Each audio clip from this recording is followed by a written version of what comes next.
Sick Harrison Price for Monday, August 24th, 2026, presentation of Bet365. At Bet365, boring games, a thing of the past. Now, there's always a reason to tune in, even if the score isn't one of them. Download the app today. Must be 19 plus. Please play responsibly. Matt Sick Harrison alongside Blake Price, four-time Juno Award winner, two-time provincial basketball champion, and world log rolling titleist Mike Rogerson hitting switches and conducting things today.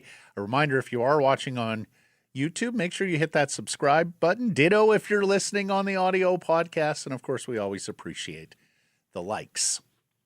Did you like your weekend, Mr. Price? I worked, but yeah, it was fine. Weather was interesting. But yeah, how about yours? You were here at home. Rare is the day where Blake Price actually spends a full weekend in Vancouver. I'm back to my second home in Portland this weekend. Globetrotting, a continent trotting, calling all these MLS games. So, oh my gosh, look at this.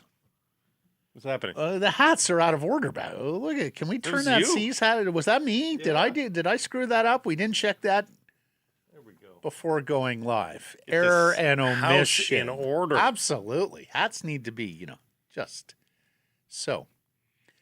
I had a lovely weekend. Thank you. We were up in Squamish. Mm-hmm. She had friends visiting from the Sunshine Coast. They were going to a DJ show. I played golf at Squamish Golf Course, which course, I absolutely adore. Just got the round in before darkness fell. Yeah, that's good. Got a chance to walk the back nine there in the serenity and tranquility of supernatural British Columbia.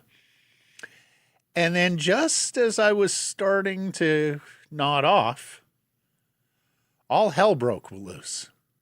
Which, for him, not enough. That's 8:30-ish. No, a little later than that. Oh, was it? Yeah. Okay. Well, the round only ended at 8:30, yeah. so then I needed dinner. Look at what we saw on Saturday night. So Blake is a weather nerd. Regular audience members will know that Blake is a weather nerd. He fancies himself an amateur meteorologist. He'd be a weather specialist on television. There is a reason. I try to get on the boat as much as I can in the summer, so I'm constantly checking the weather there. And I'm a skier, so I'm constantly checking the weather there to see that. So it comes from what I like to do for fun. Exactly.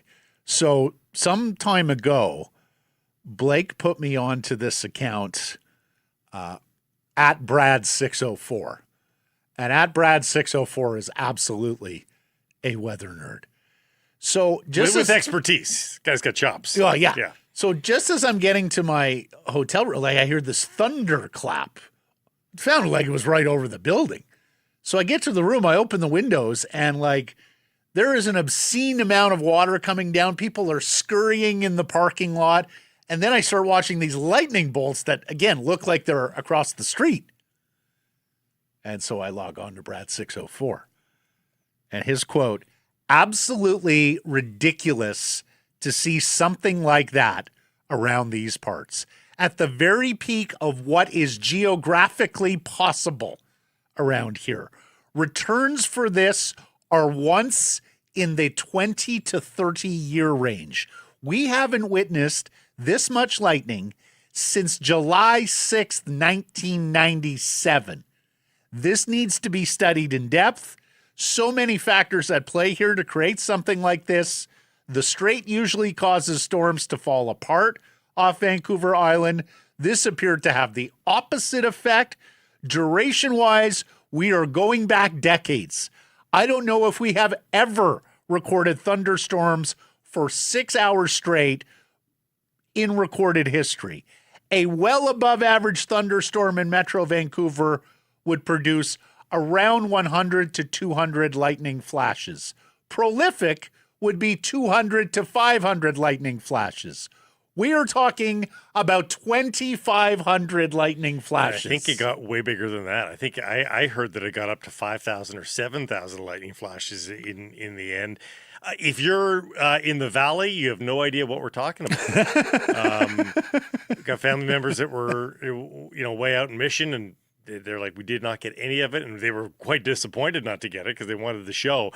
I think you needed to be basically Coquitlam West to really see the depth of the storm. It was crazy. The Weather Network reports that more than 40 mils of rain fell, and thunderstorm activity lasted 5 hours and 39 minutes. It was nonstop. From Ladysmith across the Strait of Georgia and up the sea to I watched sky. a movie beginning because I was working the Whitecaps game, so I'm not in my bed to turn on the TV till 9:45 or something. But from that point on, it was like the longest moment without a lightning flash was maybe 6 seconds. Like it was non-stop. Well, incredible. And it's funny because, like, when I first moved to BC 20 years ago, I knew there was a lot of rain, but I associated rain with thunderstorms because I grew up in Ottawa, Calgary, lots of thunderstorms. And then I got here and I realized how rare they are. Yeah.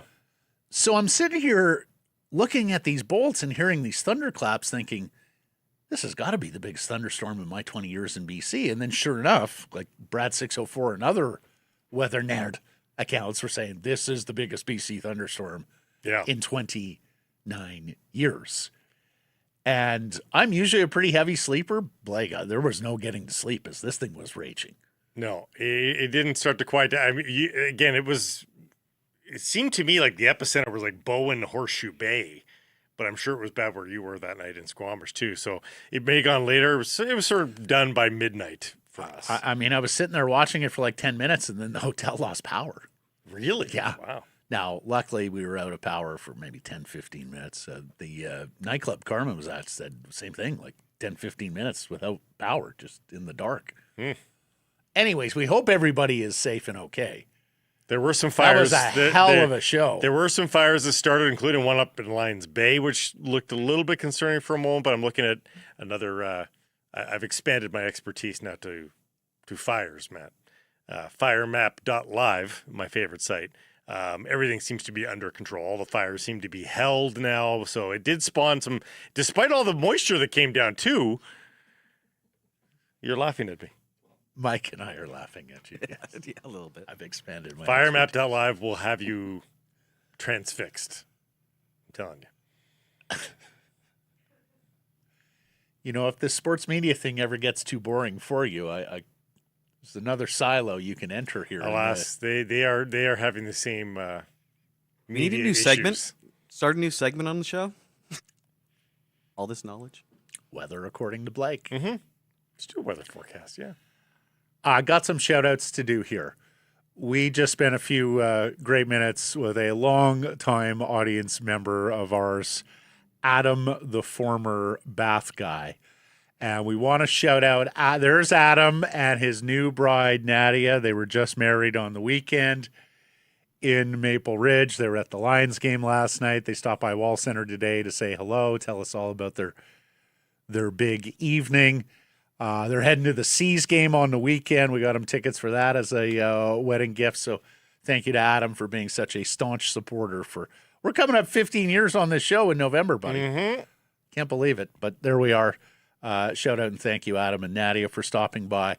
And look, I've had some bizarre shout outs over these 15 years walking the streets of Vancouver, but there was a new one on Friday. So I'm in Yaletown. I'm going to meet a friend of mine for patio nibbles and drinks. Only it's a newer place, and the address is on one side of the street, but the main entrance is on the next street.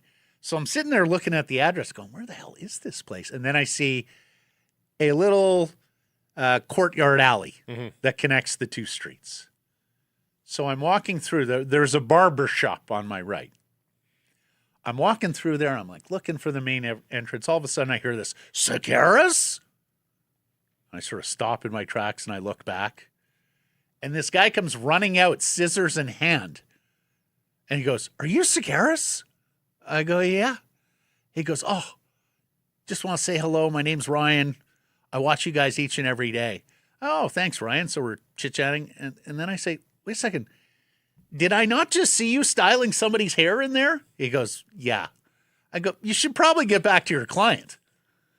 So shout out Ryan, the bartender, or the barber in Yaletown. There were bartenders involved in this story as well as it proceeded. But shout out Ryan, the barber in Yaletown for saying hello and literally stopping what he was doing, which was cutting and styling somebody's hair. I thought you were going to say Mike Gillis was getting his haircut because you did your Mike Gillis impression there. Sekeres?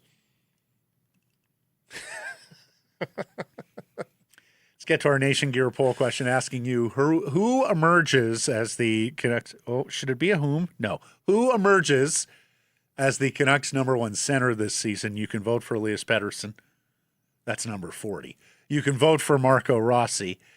You can vote other or somebody else. And if you do so, we would ask you to specify in reply. I imagine there might be some creative suggestions there. Maybe. In the comments. More on Elias Pettersson later in this program with DFO Vancouver writer Elijah Ford. But Mr. Price, take this on. Are we talking about number 40 getting himself back to the top of the Vancouver Canucks depth chart? Are we talking about a fully healthy from the start of the season Marco Rossi assuming that mantle, particularly given how well he played down the stretch alongside Brock Boeser and Liam Ugrin? Or are we talking about the Vancouver Canucks completing a big trade? Because I think it would have to be a big trade, right? Like, I think you're talking about a Pettersson trade or a Roenick trade if he has a change of heart to bring in a center capable of being a #1 guy. The problem, despite some of the thinness at that position. The problem with the question is the people's definition of a top-line center. So I'm going to go with Are you suggesting there should be a none option, that there will not be a single? No. There will be a center who logs more minutes than the other centers. There you go. So that's your definition. I'm going to go with the more customary definition of the top scoring center for the Vancouver Canucks. And I think the top scoring center is going to be Marco Rossi. But I think matchups is still going to be Elias Pettersson. So, but I think most people will read it as points, not minutes. So I'm going to go Marco Rossi. I like the distinction there because I think you're probably right that Pettersson is going to play the more minutes. Pettersson is going to get the more difficult matchups. And yeah, I can see a world where Rossi outscores him even in fewer minutes. Yeah. Do you think take on other for a second. Do you think there's any chance a Pettersson trade is made to bring in a center? Do you think there's any chance Philip Roenick just says, okay, enough of this, and they get a center that way? Do you think there's any chance a 19-year-old like Braden Coots has such a meteoric rise that by the end of the season, he is logging top minutes down the middle? No. I do pretty much all of that. And that's despite a bit of video that came out of Braden Coots over the weekend, too, of him doing some skills, and it looked very good. I missed that. Looked very good. But no, he's not ready to be the top line center or the top scorer of this team. If there is an Elias Pettersson trade, Matt, I would think it comes as he has a good start to the year and would be a mid-season trade. So at that point, I don't think he's going to be that person that comes in is going to be the top line center either. So no, I think these are the two candidates. You know, no matter how it comes down, these are the two candidates. And I think it goes down, like I said, minutes to one, points to the other. I voted Marco Rossi. I voted Marco Rossi because I think that's a very good young hockey player who's in ascension and will take advantage of the more minutes that are going to fall his way on this team. I would love to vote for Elias Pettersson There's no question who is the more talented center iceman. Well, was more talented anyhow. Well, no. I mean, natural talent, Elias still. But if the body doesn't cooperate, Well, if the that's mind it. doesn't It's just, cooperate, I'm at the point with Elias. What's the old expression? Fool me once, shame on you. Fool me twice, shame on me. Like, fool me 3 or 4 times. Where are we at here? Like, I can't go down that road. In fact, if he's here come September 29th, and I think he will be here come September 29th, because let's face it, most of the offseason is over here. The trade windows are drying up, and of course, I think the Canucks' desire to trim payroll and not want to retain salary on Elias, coupled with the fact I think there's a lot of teams out there just going, if you want us to take 11.6, we need evidence that this is a player who can come close to being an $11.6 million player. I understand there's a school of thought that this contract will age well as the cap goes up and as the salaries explode, and we saw some of that this summer. But as I said a few weeks ago with Jeff, 11.6 can still be an anchor contract in this new world, especially over the next few years, Blake. So I think other teams are saying, look, Canucks, if you want us to take the whole thing, like, we need evidence that this is a guy who is going to get to the level where he's a passable second-line center for us. yeah. And so I think he's going to be here for the opener on the 29th of I think so, September. for sure. And I got to say that frustrates me greatly, because I thought the Sedins and Ryan Johnson understood the score with this player. That this is not the guy that you want as you're turning over a new culture leaf, as you're trying to instill work ethic. I just think he's got the capacity to be a huge wet blanket again for this season and That for this may be franchise. true, Matt, I but- hope I'm wrong. I hope we see those sparks of joy and charisma and talent and ability and creativity that we saw early in his career. But we're going on 2.5 years here, Blake, so I'm getting less and less optimistic that we see that guy again, at least in Canucks colors. Oh, I think even some modicum of success. I think he's so jaded right now. I don't know that you'll actually see outward signs of joy. But when Patrick Allvin said, if I told you the prices for Brock Boeser, you'd chase me out of here, I didn't believe him. I don't think you believed him. I don't think many people believed him. If the Twins in a moment said, you wouldn't believe what we were being offered for Elias Pettersson, I believe them. I think it's quite possible. They know all of the things that you just said. They know the risks in the room and all of that. But even they are like, we just still cannot consummate a deal for what was being offered, because it may be more punitive. You're being asked to withhold so much money that may end up being too punitive. Yeah. And so I think they're holding out hope upon all hopes that this guy can get 30 points by Christmas, by December 15th, and change some minds. But that's what it's going to take. Yeah. If you spent any time on baseball social media, you've heard of the 999 challenge, 9 innings, 9 hot dogs, 9 beers. Now, we're not saying you have to complete it, but we are saying you can look really good while you try. We at the Nation Network have teamed up with Levelware to launch the Perfect 9 collection, a limited edition lineup inspired by one of baseball's most legendary traditions. This isn't your average merch either. Premium fabrics, modern fits, gear you'll actually wear long after baseball season ends. Whether you're heading to the ballpark, catching a game on the patio, or you just want people to know you're a baseball person, the Perfect 9 collection has you covered. Only available for a limited time, so grab yours before it's gone. nationgear.ca. And if you do attempt the challenge, Adam, the former Bath guy, told me he's going to try it the Seas game this weekend. Oh, wow. We need video of that 9th hot dog. Like, I'm guessing there's many a person out there who have done 9 beers in a sitting. And I sure hope they found a safe ride home. But 9 hot dogs in a sitting. I think I could do it. That is next level. Let's get to our top story. It's brought to you by Yellow Dog Brewing, Neighborhood Brewing, Yellow Dog Spirits, and Foolish Winery. Big wins at BC Place. Winning weekend here, huh? Yeah. Both the Whitecaps and the Lions score impressive home victories over the weekend. Both move up in their respective leagues. Both showing signs they are squads to reckon with as we're into the second half of both the MLS and CFL schedules. Of course, into the final week of August as well. We'll start with the Caps. They scored early. They scored often. They showed FC Dallas no mercy in a 5-0 obliteration to get back on the winning track after that dispiriting loss to Houston. They retook first place in the MLS West, now 2 points up on the Dynamo with a game in hand. There are the standings for those of you on visual platforms.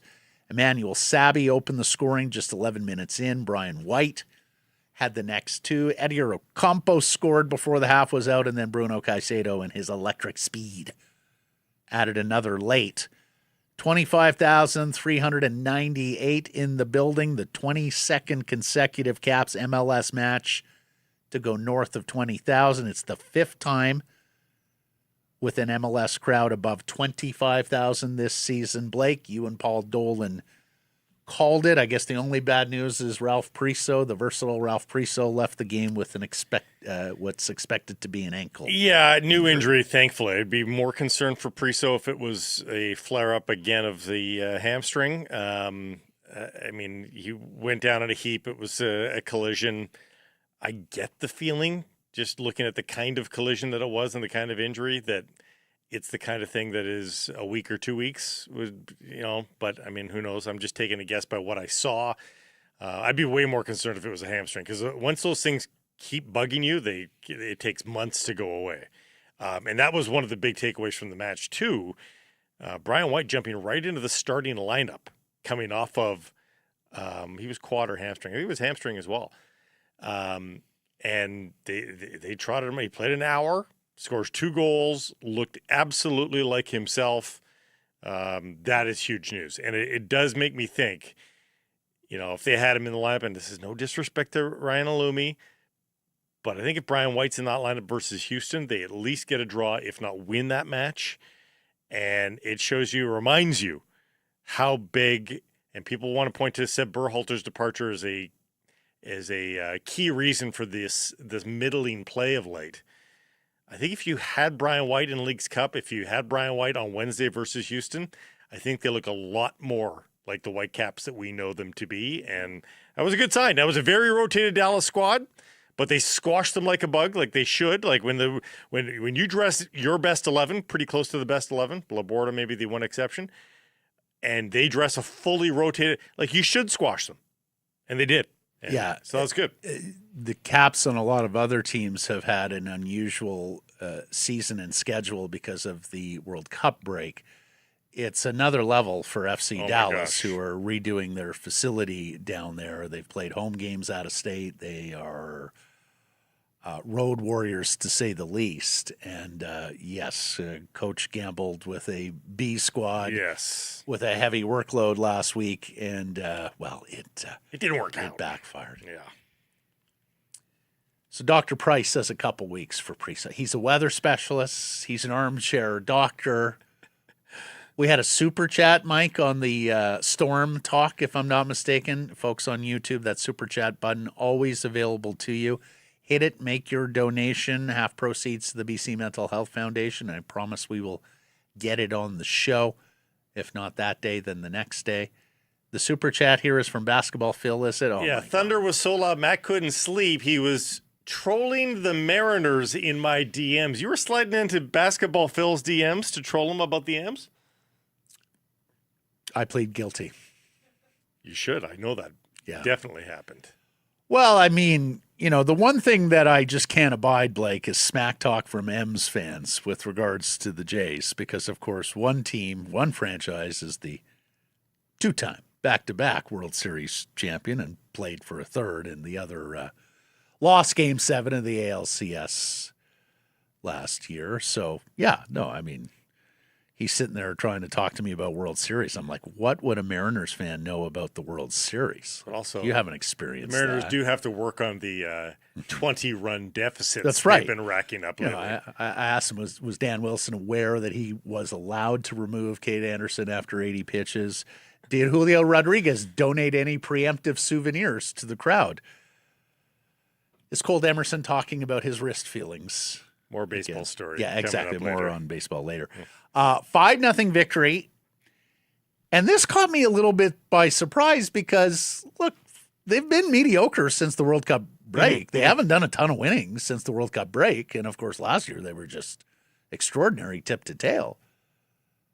But this is the best 20-game start to an MLS season in Caps MLS, obviously, history. They reached 40 points in 20 games, 14 MLS games remaining. They're in Sporting Kansas City Saturday before 3 straight league matches at BC Place. So the schedule sets up for them here, Blake. So it surprised me too, but then I went and did the deep dive into it. It's exactly at this moment. They had a midseason funk last year. They lost 4 of 5. Lost 4 of 5. Didn't even get a draw. Outright lost 4 or 5 at this time last year, including back-to-back 3-0 defeats. I've watched that from my memory, but that happened. So this pace this year is only 1 point better than last year, but it is better. And if they win, and they lost this next game last year, so if they win again this coming weekend, they'll be 4 points up on last year's pace. So they've got some house money there to spend this weekend. Then there is the British Columbia Lions, who win their 4th in a row, 30-16 over the Saskatchewan Roughriders, who have been a very good team, vying at the top of the West all season. Yeah. BC jumps into 3rd place in the CFL West. For the first time in several games, Xander Horvath and that running game weren't going, and that heaped more pressure on quarterback Nathan Rourke and the defense, who delivered. The defense forces 4 turnovers in the game. Riders also killed themselves with penalties. 2 negated touchdowns. They got a fumble return for a touchdown on a punt taken off the board in the second half. That one really hurt, actually, because that could have swung the game. Nathan Rourke throws for 355 yards and 2 scores, 110 of those yards and a touchdown to Javon Cotoy. Big crowd at BC Place as well. 30,083 is the announced attendance with the Riders in town. Of course, there was plenty of green in the stands. They were able to open an upper deck section last night. It was a great vibe in there. Wish the roof was open. I know it had been raining earlier in the day, but gosh, I just so prefer it with the roof open, especially in the summer. They can't have even heard the word rain. I know. And But they have to anyways. close it. But 5-5 for the Lions. They are officially 3rd now in the West Division. They are 1 win back of the Riders themselves. And you can start to dream now of a home playoff date, certainly. And because they got the game in hand, too, on the Elks, I mean, it might be only a 4-point deficit in reality if they win that game in hand. So this is not done yet in the CFL's West. And do you really trust the Elks are that good? I do not. Well, here's what I do know, because I watched their game last week against Winnipeg. The Bombers lead 16-6 at halftime. They have the game wholly under control. Like, they just look like the much better team. And then they come out in the second half and they stink the joint out. They manage just a field goal. Edmonton comes back on them and beats them with the last second field goal, 22-19. So that's what drops Winnipeg to 5-5 and allows BC to move up that rung. And now Edmonton has a little bit of cushion on Saskatchewan as well with 2 additional victories, albeit with an extra game played. Yeah. Of course, they split that back-to-back that they played a couple of weeks ago. The Lions and Elks, yeah. Well, no. The Riders. The Riders. So did the Lions and Elks, though, too. That's fair, too. And really, Blake, here's the great bit of news for the Lions. They've won 4 in a row. By all rights, it should be 5 because they're into Ottawa next Sunday, who are 0-10. the Red Blacks just fired their VP of football ops, Sean Burke, their former general manager. The schedule sets up here for the Lions. They're into Ottawa. Okay, then they're into Montreal. That'll be tough. They get Montreal back here at home. The Alouettes have typically struggled out here in BC Place, longest trip in the CFL. They get Saskatchewan again at home. They got another date with Ottawa later in the schedule. And then that head-to-head against Winnipeg, they currently own the tiebreaker by virtue of their win in Winnipeg last month. They get the Bombers here in the final game of the regular season. So you've got to like the way this sets up for the Leos because, look, a lot of the losses early in the season, they were playing with a short deck, man. I mean, they lost 3 receivers on the opening week. They're playing patchwork offensive lines. That defense with young kids were very much learning on the fly in the opening weeks. Benny and RP look like they have that defense going. That late loss to Edmonton, if that's a BC Lions win, they are 2 points back of the Elks right now. They're that 2 with the game in hand. That game where they just kept throwing the ball to the Elks and still had a chance to win the thing down the stretch with Chase that one Bryce game. Yeah, no, I know. Oh my god, I know. But there's 4 teams. Only 4 of the 9 teams in the league have plus points differential. And the Lions are one of them. Yep. Well, and they have a great quarterback. Yeah. They have the best quarterback in the CFL. And that has always been a good recipe. Nathan Rourke is 28 years old now. This should absolutely be his prime. Quarterbacks typically hit their prime a little bit later just because there is so much intellectual work in the position. It takes a lot of time to sort of master the position, and more often than not, your body is usually breaking down by the time you've mastered it. Well, Nathan Rourke's played a lot of football up here now, and he is entering, I suspect, his prime years. As JPAT notes, you know it's a big Lions win when JPAT's tweeting about it. He's already 5th all-time in Lions passing yardage behind Damon Allen, Roy DeWalt, Travis Lulay, and Joe Cap. 5th. Yes. Holy cow. And look, if this just keeps on keeping on with Nathan Rourke at the controls, I think you're looking at someone who is going to be the all-time leading passer. He passed Dave Dickinson this weekend, who's going to be the all-time leading passer in BC Lions club history. On a similar vein, just because this has tweaked my memory, by the way, with 2 goals for Brian White and the Whitecaps, Brian White will be, barring catastrophic injury, Brian White is going to finish his career top 5 in Major League Soccer scoring of all time. Like, that's crazy. Yeah, that tracks now. I mean, consistent goal scores. Yeah. You know? Yeah. And it's like there was a time where nobody would have said Hank Aaron's going to be the all-time home run king. Willie Mays, Mickey Mantle. You had these stars who shone brighter than him. Your floor is high. But if you just keep delivering year in, year out, as Brian White and Nathan Rourke are doing. Nathan Rourke's just guaranteed 350 yards every single game, it seems. Mm-hmm. And that's going to rack up pretty damn quickly. Yes, it is. So anyways, getting excited about the opportunities and the fortunes of Vancouver Whitecaps FC and the BC Lions as we round Labor Day and head towards the fall. This is qualified or labeled as a new beer release. It's not. It's an oldie and a biggie. Yellow Dog Brewing is bringing back the big dog. You know Play Dead. This is Play Deader. Deader. It's a double West Coast IPA. Tropical fruit, citrus, hint of pine, balanced by the smooth bitterness and clean, dry finish. Dangerously drinkable. But Play Deader doesn't just play, it dominates. I don't think you can handle the Play Deader, Matt. I don't think you're ready for it. No. I have enough trouble with the Play Dead. Yeah. It's a big beer. Don't try those on the Perfect 9. No. You want a very light, easy going down Perfect 9. Mm-hmm. So it's all but official now. The National Hockey League is expanding to Houston, Texas. Report from, Chris Johnston had it on the weekend, quoting Bill Daly. So we will have one down and potentially one to go, he says, eyeing a 33rd franchise in Texas, but with a 34th franchise not far behind. The Athletic follows up that Friedkin's Pursuit Sports has already agreed to pay a $2 billion expansion fee to bring a team to either Houston or Austin, Texas, pending the ability to build an arena. They're projecting the ability to start play in 29-30, Daly said. So we will have one down and potentially one to go. We have ongoing discussions with both people in the Phoenix marketplace, but also Atlanta, and then we'll see what comes of those discussions. 34 $2 billion. teams. The And 34 NHL teams. board, the greedy 32, are at it again.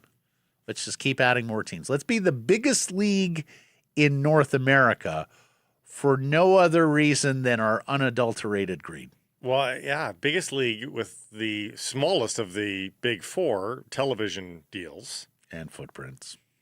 It's very short-sighted. Now, I will say this.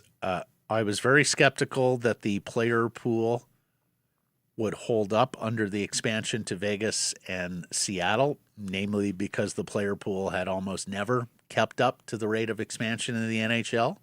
And I can remember Bob McKenzie saying to us one day on a hit, saying, Matt, I would have been with you, but every single one of these kids now can play with the puck. The level of hockey has just gotten so much higher. Yeah. I really hope the player pool holds up and that the product isn't too diluted, Blake. But you tell me, if we had to find an additional 46 NHL players,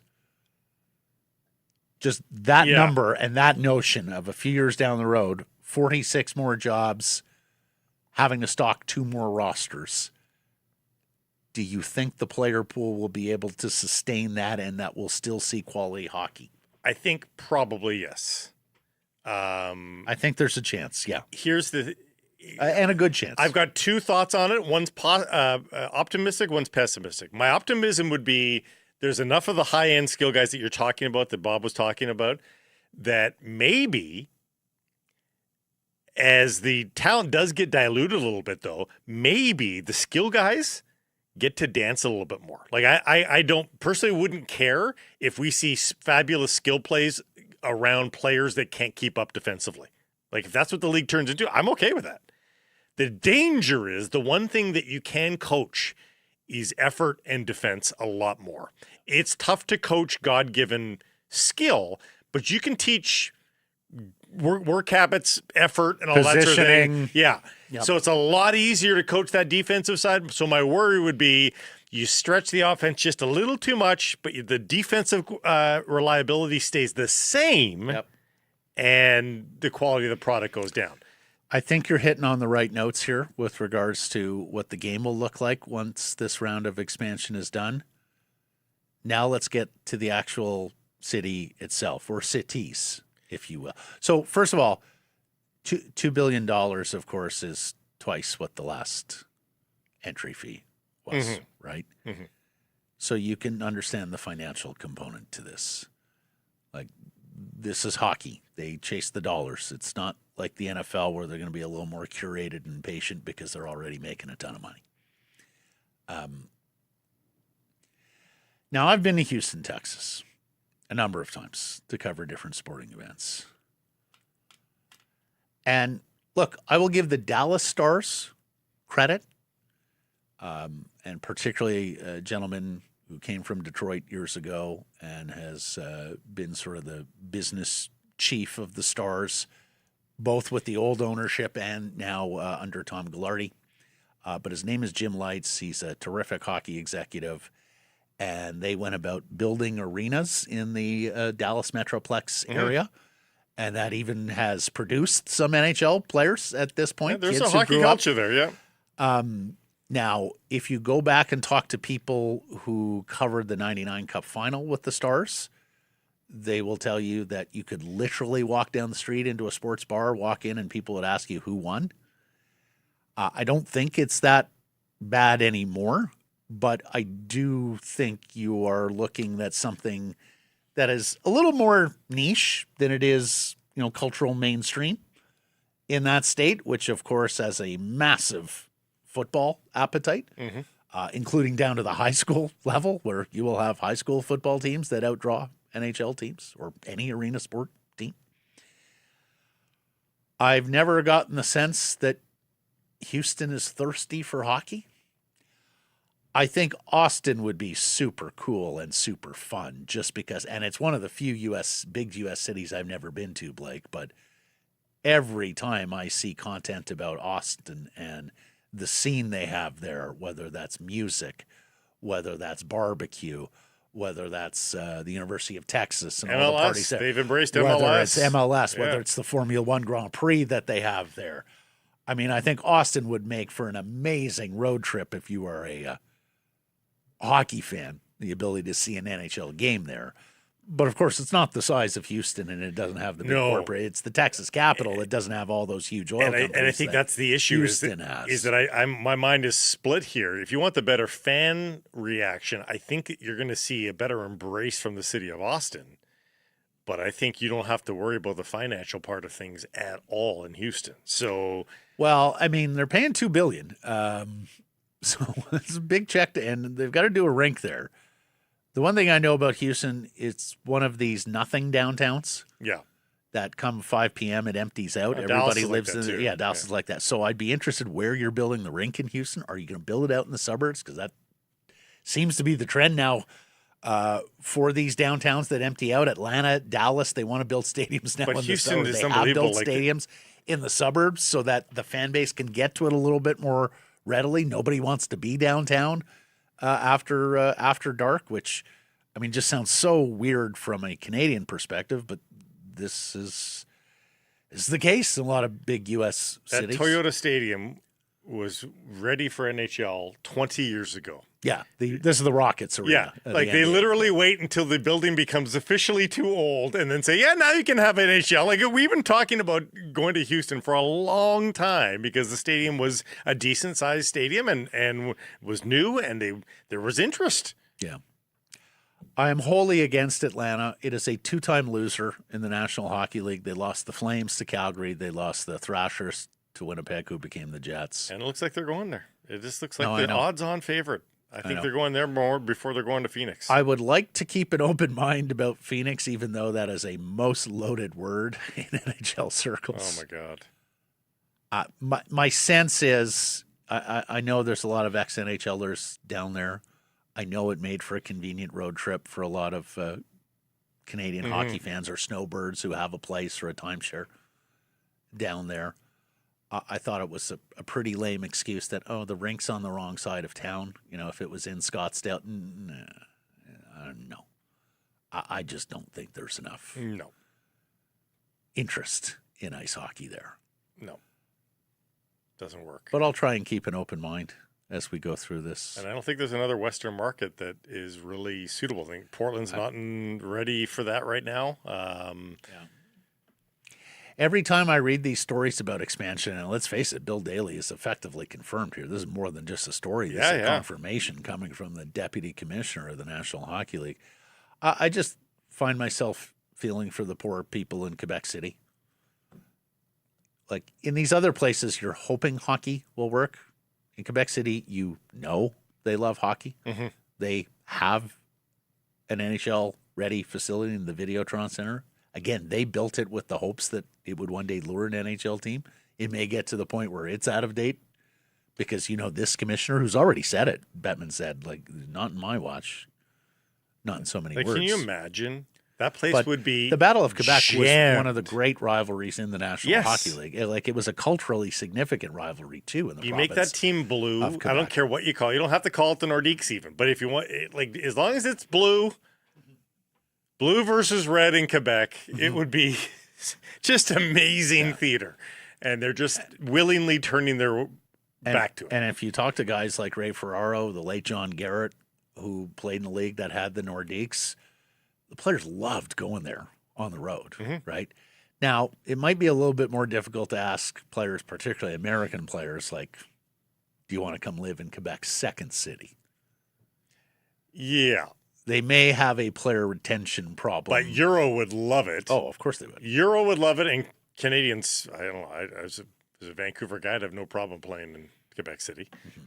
But then there was this over the weekend, and look, there's usually a couple of instances every summer or you hear of a significant injury that crops up around the National Hockey League and off-season training, Blue Jackets goaltender Elvis Merzlikins has undergone surgery on a shoulder injury. There is no timetable for his return. General Manager John Waddell saying Elvis informed us a few weeks ago he was experiencing some discomfort in his shoulder during his off-season workouts. He'll be evaluated again in a few weeks, at which time we'll have a clear idea on when he will be back on the ice. It's kind of been a tortured existence there for Elvis Merzlikins with the Blue Jackets.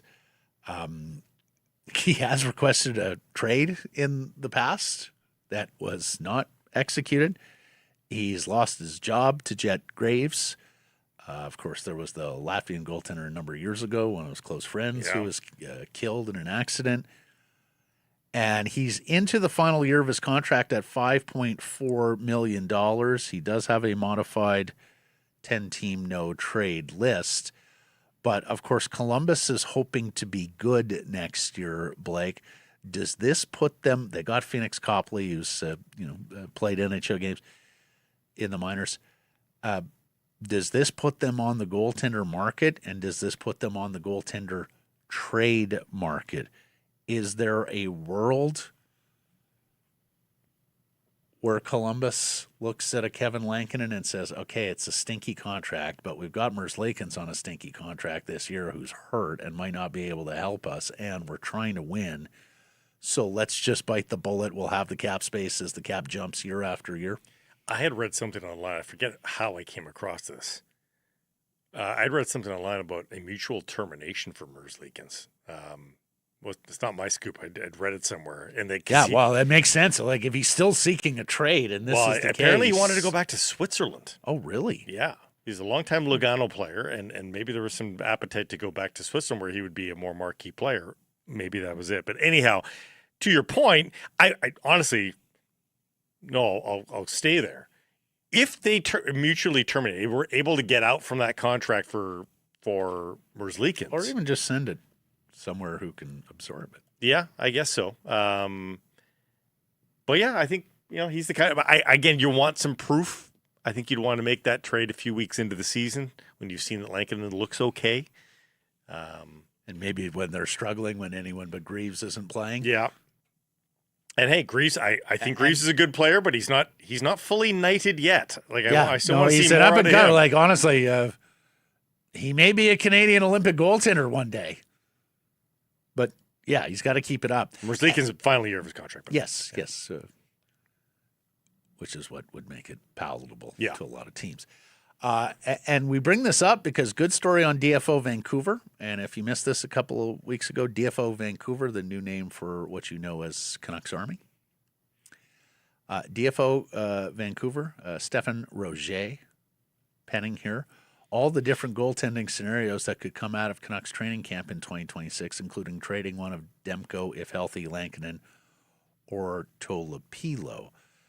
Now, and he goes through them all, like trading Demko, trading Lankinen, trading Tolopilo, both in worlds where Demko is healthy and in worlds where Demko isn't healthy. Of course, you're not going to trade Demko if he isn't healthy.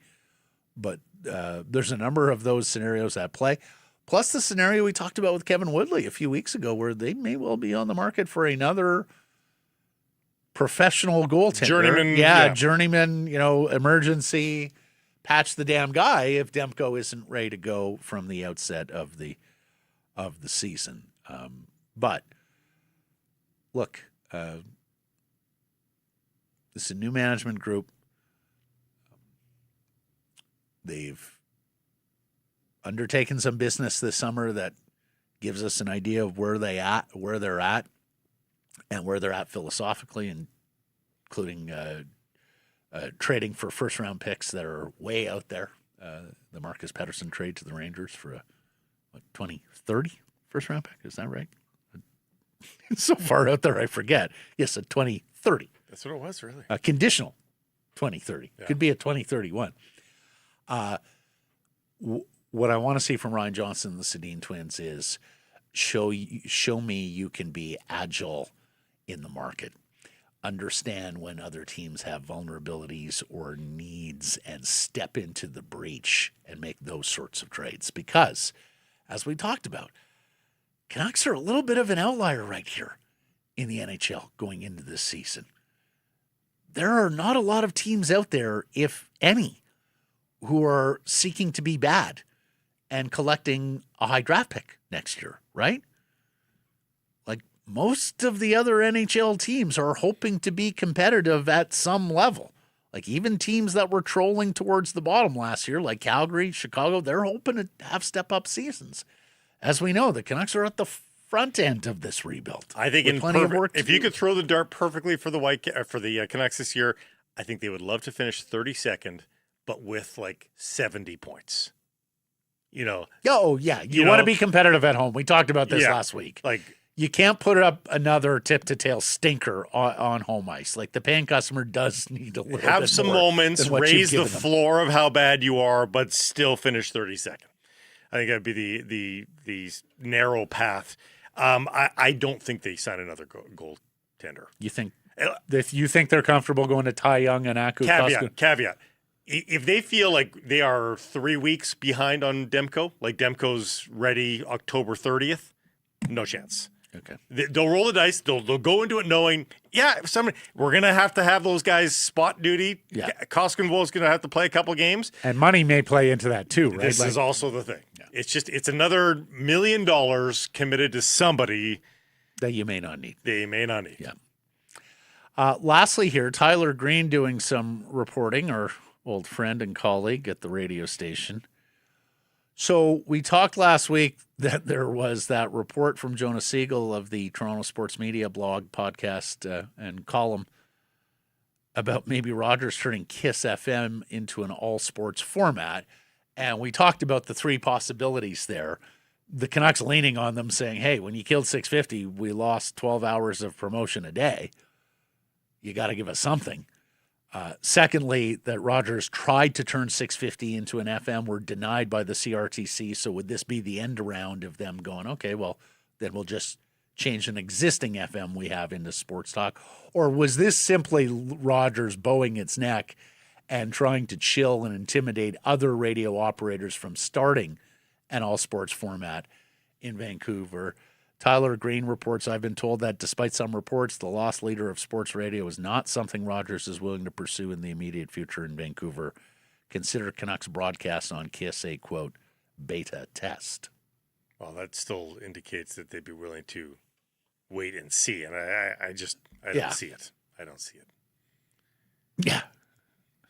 Again, because that's very hard for somebody in a Rogers room to pitch, right? I know we just shut this down, but guys, hear me out. FM music radio, I get why it's still hanging on here. But if you have two of them and they've got Jack, which is reasonably successful, like, I don't know anybody. I've never heard of anybody listening to KISS radio. I'm sure I gotta say, some Blake, people, but like you've got that all at your fingertips with your streaming services. Like, why are you willfully? You've got to really love the jocks to put up with the ads. Well, like, here's the thing, Blake, and I was so wrong on this. And look, I'm a radio listener. Jeff O'Neill does a fantastic show. Holly and Nira do a fantastic show. Nat and Drew, no more Nat, but they've been on their show. They do a fantastic morning show as well. But when I knew that there were troubles coming down the road for radio, I thought it would affect the FMs a little more readily than the AMs. And I knew the cost of operation was less on the FMs. Unless you had a jock like Bro Jake in his heyday making huge money, Kid Carson in his heyday making huge money. But I knew the cost of operation on the FMs was less, but it just wasn't unique, right? Outside of the morning show. Like the rest of the broadcast day, with all due respect, some of the cut-ins are fantastic. I love Amy Spencer on Virgin. We worked beside Amy for But years. they also don't She give does them much time. terrific But they don't cut-ins give them in the much time. afternoon with Flip Out on the Like morning 5 shows, o'clock generally they traffic carve jam. out more time for discussion, so I can see you. I was just like, the news talk and the sports talks are local 12 hours a day programming that you don't get anywhere else. And I thought that would be a more lasting format. then, as you say, music that you can get from your streaming service at any time. Like, you don't have to sit there and wait through a 7-minute stop set for it. And I get it that like I like having I use Apple Music. You know, I click on the playlist where you don't know what's coming up, where the algorithm just spits out songs. It's nice to have somebody else choose songs for you. I get that. Surprise. I get that, but I can still have that experience on my streaming service without ads. I know. I don't get it. Anyways, we'll see where that goes. Time now for our menu. It's brought to you by our friends at Greta. And oh my goodness, what an awesome opportunity Greta has for you if you are in a fantasy football league. Skip the basement, skip the cleanup, skip fighting over who's hosting. Bring your league to Greta YVR for an unforgettable fantasy football draft party. They'll have reserved draft space for you, a high-speed Wi-Fi, great food, cold beer, arcade gaming. Where else are you getting that? Plenty of screens. You'll have everything you need to kick off that season in style, whether you're chasing a championship or you just want to get the fellas, the league together. Again, Greta, the place to make your draft day an event. And we know how much this town loves events. There are 3 different packages available there at Greta, depending on how much food and booze you want to consume. Or Bev. F&B is Bev, right? Not yes. booze. Yeah, don't say Okay, booze, Freudian no. slip there. Yeah. Depending on how much food and Bev you want to consume, and of course, how much arcade time your league wants. And if you do pick the Hall of Fame top tier package, those come with all sorts of perks for Thursday and Sunday games all season long. If you want more information on this, email k.kim@gretabar.com. That's k.kim@gretabar.com. We think this is a first in the 15-year history of Sekeres and Price, but neither of our guests today are of legal drinking age in the United States. Their combined ages are less than either one of us. Their combined ages are 10 years shy of Blake and I. Yeah. And the really sad part is they're both really good. Yeah. And one of them utters the phrase, obviously I wasn't around in the 90s. Oh, yeah. I think he said I wasn't alive in the 90s. Yeah. Either way, Yeah. cuts deep. Elijah Ford, He writer. was barely alive in the aughts. Barely. Elijah Ford is a writer for DFO Vancouver. We had the great pleasure of working with him for a number of weeks here when he was going through BCIT, and we were his placement. Mm-hmm. And Jojo Parker is the number 1 prospect of the Blue Jays, shortstop with the Vancouver Canadians, one of the top prospects in all of baseball, a first-round pick last year. He's been promoted to the C's. He's doing great stuff here like he was doing down at Low A, Dunedin. One last homestand for the C's. Every game this week is sold out, but they're tracking the playoffs, so an opportunity to see them once more in September if they can close down and hold this lead that they've got. 2 6-game segments left in the season. So they got this 6-game homestand here at the Nat this week, and then they're on the road next week. But right now in first place, and if they hold that down, they'll be playing for a championship again. Jojo Parker is here to talk to us about his experience with the C's and his future, which is exceedingly bright in the Toronto Blue Jays organization. Later in the program, we will get into, that story about the Whitecaps and a management deal being done at BC Place. The club says not yet the case, but it's moving towards that way. Others are weighing in. We will get to the baseball on the diamond, where the Blue Jays had a rough go at the Bronx and the Yankees. The M's did okay, but gave up an astonishing number of runs again. Bryce Miller start, poor guy. We'll also talk some footy, some Seahawks. They're getting a little banged up already. And the WNBA came to town this weekend. We understand many of you might have been unaware of that. Plus, young Canadian golfers doing well. That's all coming up on today's program. Time now for our Bet365 bets of the day. Mr. Price, I thought the Caps were struggling enough. I took the tie against FC Dallas. I was wrong. You were wrong very early. Early and in a big way. And in a big, big way. Who you got? What you looking at? It's the Mariners. Based on what I've seen over the last week, I'm taking the Mariners and Phillies. I don't need to choose wins and losses. I just know there's going to be a lot of runs involved. Yeah, Phillies have won 9 in a row. Taking the over minus 120. So a friend here at the Wall Center is chatting me up. Over 6.5. Did I mention that? Yeah. It's only 6.5. Yeah. Is Sanchez on the mound for Philly? Wheeler. He's pretty good too. I'm at the coffee station upstairs here at the Wall Center. Buddy starts chatting me up. He's going, and this is always the case in August, September.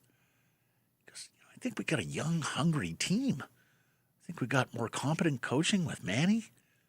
Healthy Thatcher at some point this season. He's going, I think we just might surprise some people and maybe take a run at the playoffs. To which I said, come on, the classic line. Playoffs? Well, if you're like my friend Sean the Boss, perhaps you like the Canucks at plus 800 to make the playoffs. They're the longest shot on the board at Bet365. In fact, only Calgary at plus 600 is anywhere near their orbit to make the playoffs. But it's 8-1. Hey, they can have fun all season long, or at least while they're hanging around the playoff. My worry for the Canucks is they'll get to like 77 points and they won't be last in the league. That's my worry. My worry is not 95 points. Everybody is a contender at this time of year. And the worst thing about hockey season is that at some point every year it ends. There's a lot of time between the last puck drop and the next puck drop of the subsequent season. The good news, Bet365 still has plenty of games, just none that require lacing up skates. At Bet365 Casino, you can choose between hundreds of slots, live tables, your favorite games, or at least your second favorite games. Must be 19 or older. Please play responsibly. Elijah Ford coming up next.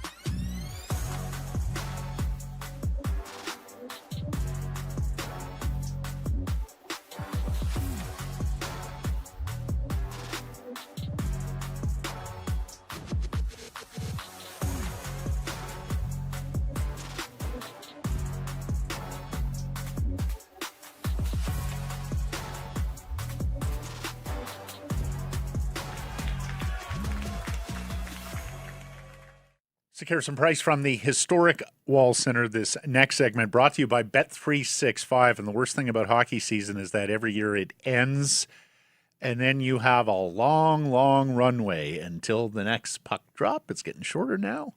Looking forward to that.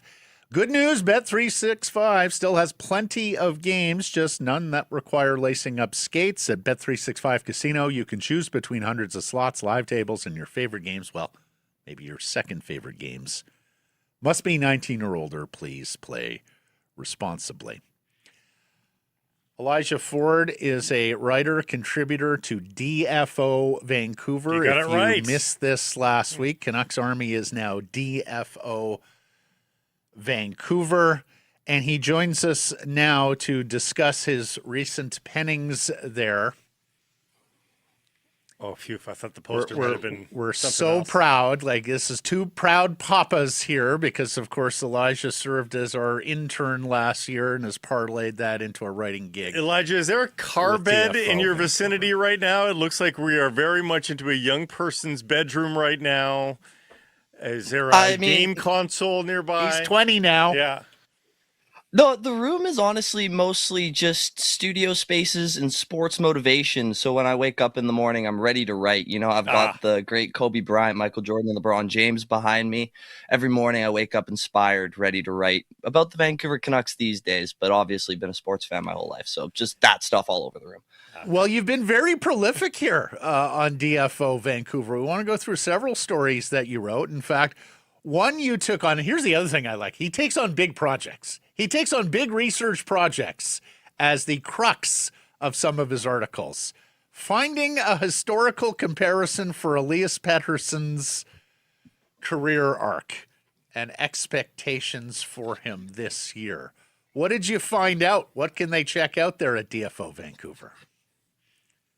Yeah, I mean, has there been, and I wrote this in my goals and expectations piece for him, but in all of sports, I know you guys obviously don't just cover hockey, you're all over the place. Has there been a more fascinating athlete to analyze than Elias Pettersson?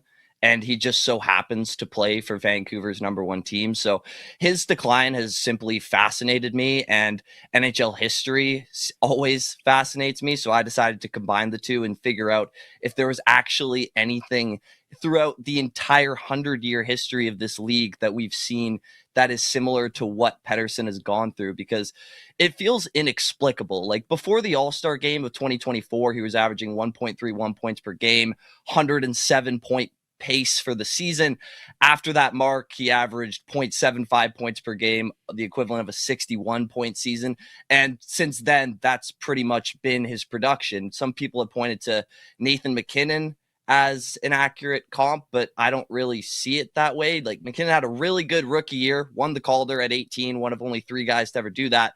But then he had a bit of a sophomore slump and a bit of a down year after that, but that's pretty common early year struggles. Like Pettersson had 6 full seasons of continuous growth, looking like he was going to transition into one of the top centers in the NHL. So what I did was looked at the first 6 seasons and went on to Hockey Reference and figured out that there are only 100 players even in NHL history who averaged at least a point per game through their first 6 seasons. And Pettersson is one of them. So because of the decline, I was curious what the difference was between all of those players' first 6 seasons and their next 7th and 8th seasons after that, and see if there was actually any sort of replication to what we've seen from this guy.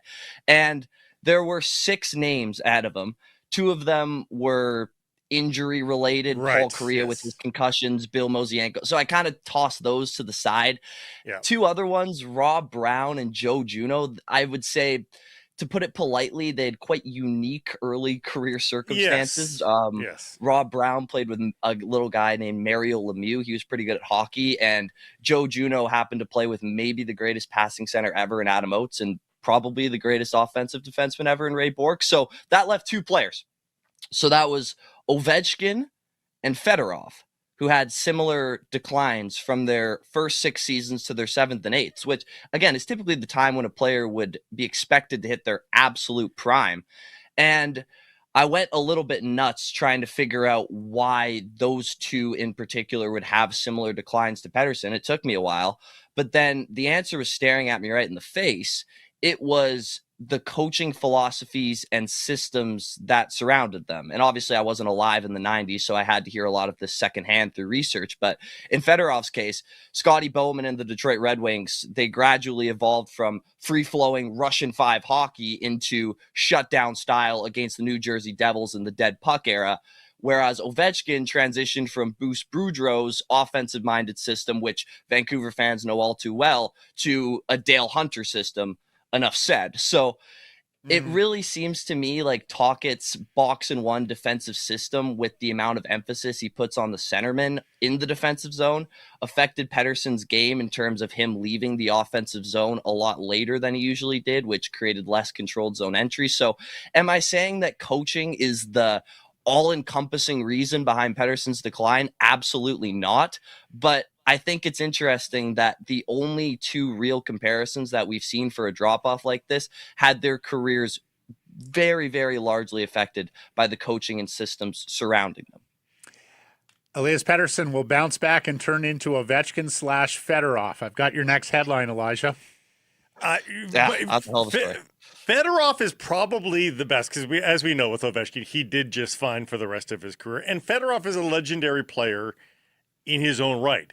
But Fedorov was still a very different player. His first 5-6 years, as you talk about, 79 points in his rookie year, 86, 87, 120 94-95 was strike shortened, so he only had 50 points in 42 games. And then his 6th year, another 107-point season.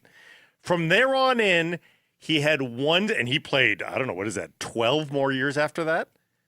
He had one season above 70 points the rest of the way. He turned into a very different player, and then turned into a defenseman ultimately very late in his career. I was just going to say, is any of that because they moved him to defense? We're talking about one of the great all-around players of all time, Yeah, no, right? but he wasn't a could be defenseman with the sniper, he could be a wings. setup man, he could be a defensive shutdown center. He actually played some on the blue line. He was that sort of versatile. As That was in chess piece. Anaheim. I don't think he played defense with Detroit. I thought he did. Did he? Yeah. It was very late, I thought Scotty moved them to defense.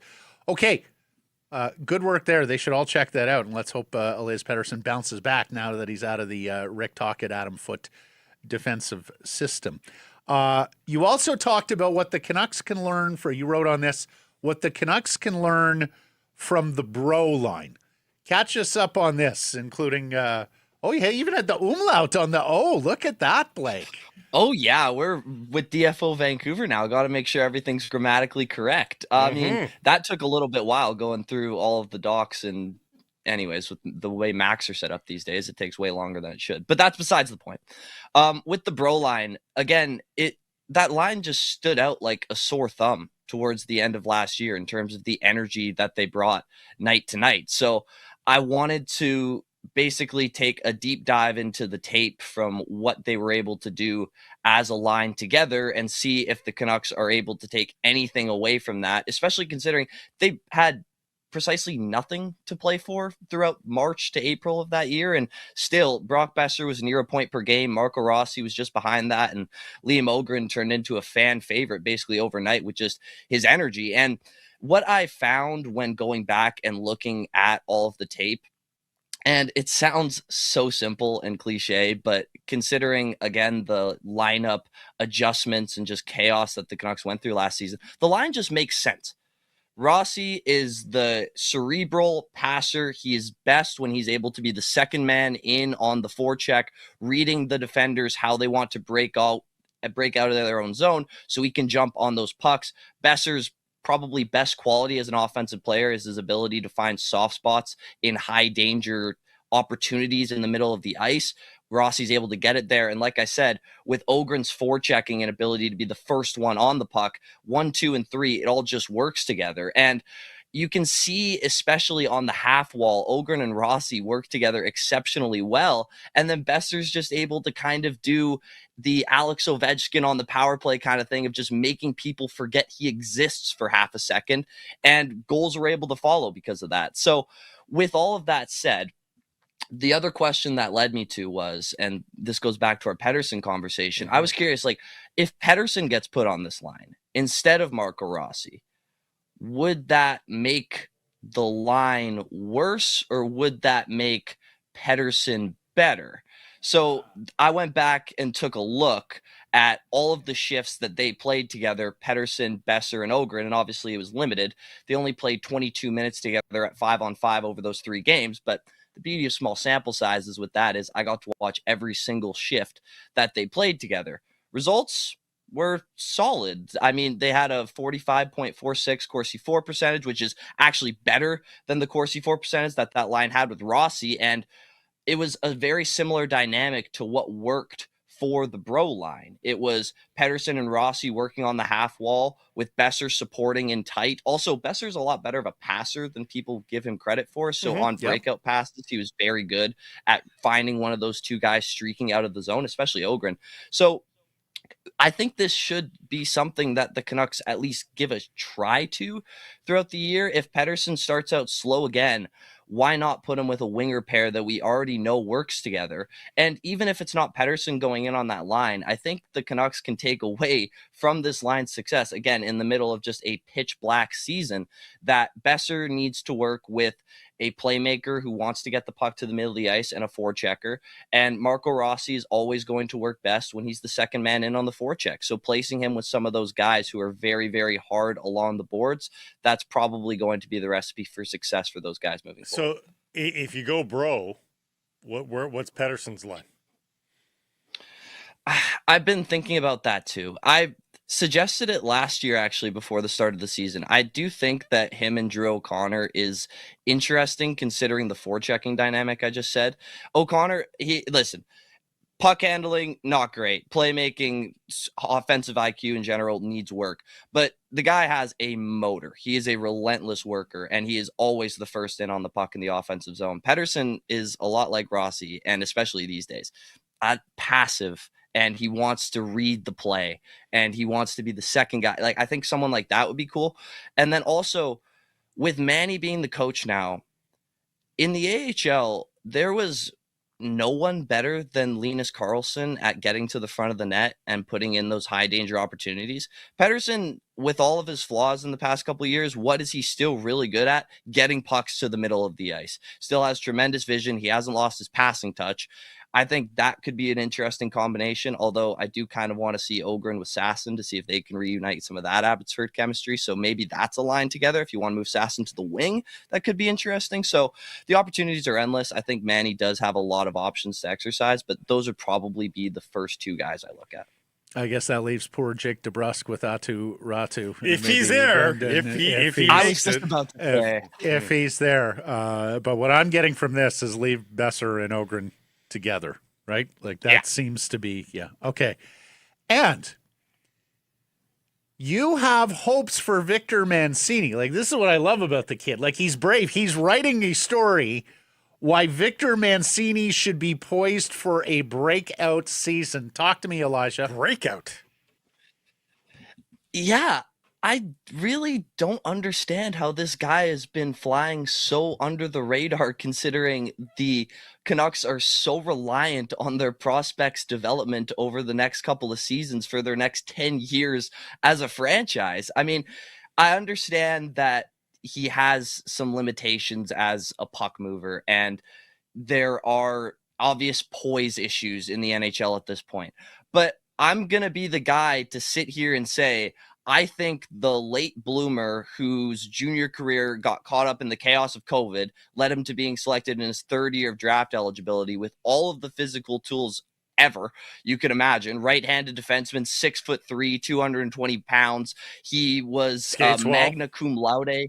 Skates great, magna cum laude with a Bachelor of Science in Business Administration. So guy is pretty smart. Like, he checks all of the actual boxes at the NHL level. The issues are in the nuances. And listen, I think his biggest issue right now is he isn't great at cleanly retrieving and breaking out pucks in his own defensive zone. He too often takes a look after he gets the puck instead of surveying the ice before he gets to the puck, which is such a little thing. But you guys know all the well, when you're watching these games, everything happens within milliseconds. Those micro opportunities really, really matter. So he needs to work on that. But with Foot's defensive zone last year, name a defenseman besides Filip Hronek who looked at all comfortable retrieving pucks in their own zone and consistently defending along the boards. I just didn't see one. So I understand he has a lack of poise right now. He doesn't have the confidence that he needs.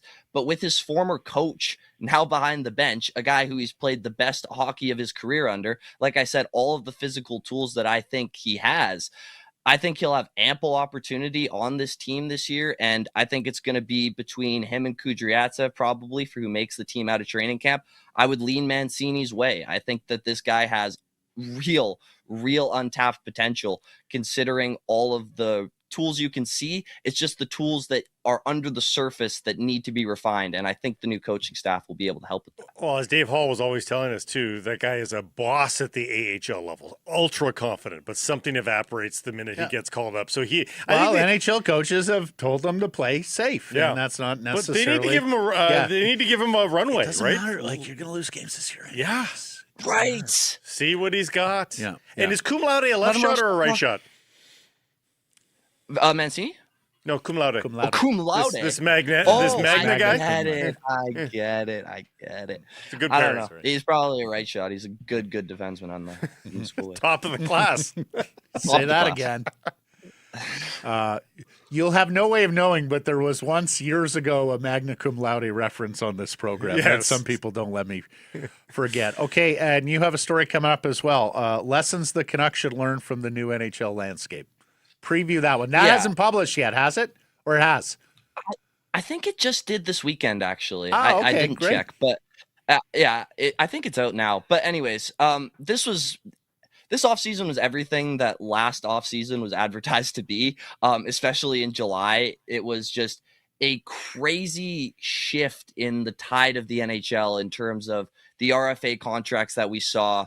These free agents are no longer accepting these maximum term deals so they can cash in later at their absolute prime with Celebrini and Bedard. So the first lesson is really, really simple. It's pay players for what they will become, not what they already are. Like, there is a reason why Ivan Demidov's contract was universally praised immediately after Montreal paid them, despite the fact he's really only played 1 year in the NHL. Previous years, fans would probably say that's a little aggressive and risky. Not the case in 2026. Like, you see Bedard, Celebrini, Leo Carlsson all signing these huge deals. And the flip side is just as important. The best contracts in the NHL right now, the Lane Hudsons, the Jack Hughes, Jake Sanderson's deal right now is unbelievable.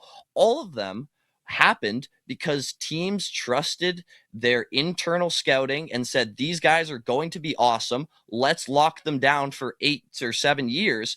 And now they're on some of the best contracts in the NHL. Like I said, Lane Hudson in particular.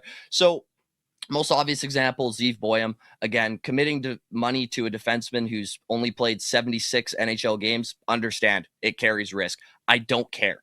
Waiting probably will ultimately prove to be more expensive, especially when you see Pavel Mitnyakov signed for $7.2 million this offseason. No disrespect to him, but I think Zeev Boyum is a bit of a higher tier prospect than Mitnyakov is. And we've been talking about him this episode. I would take a look at Liam Ogren. I see no reason why this guy can't be a middle six winger for the next 8 years for this team. And with his motor and ability to drive play, I would try to lock that guy up for at least a mid-term deal. And that goes into acquiring players, which is lesson 2, which is creating a player-friendly environment.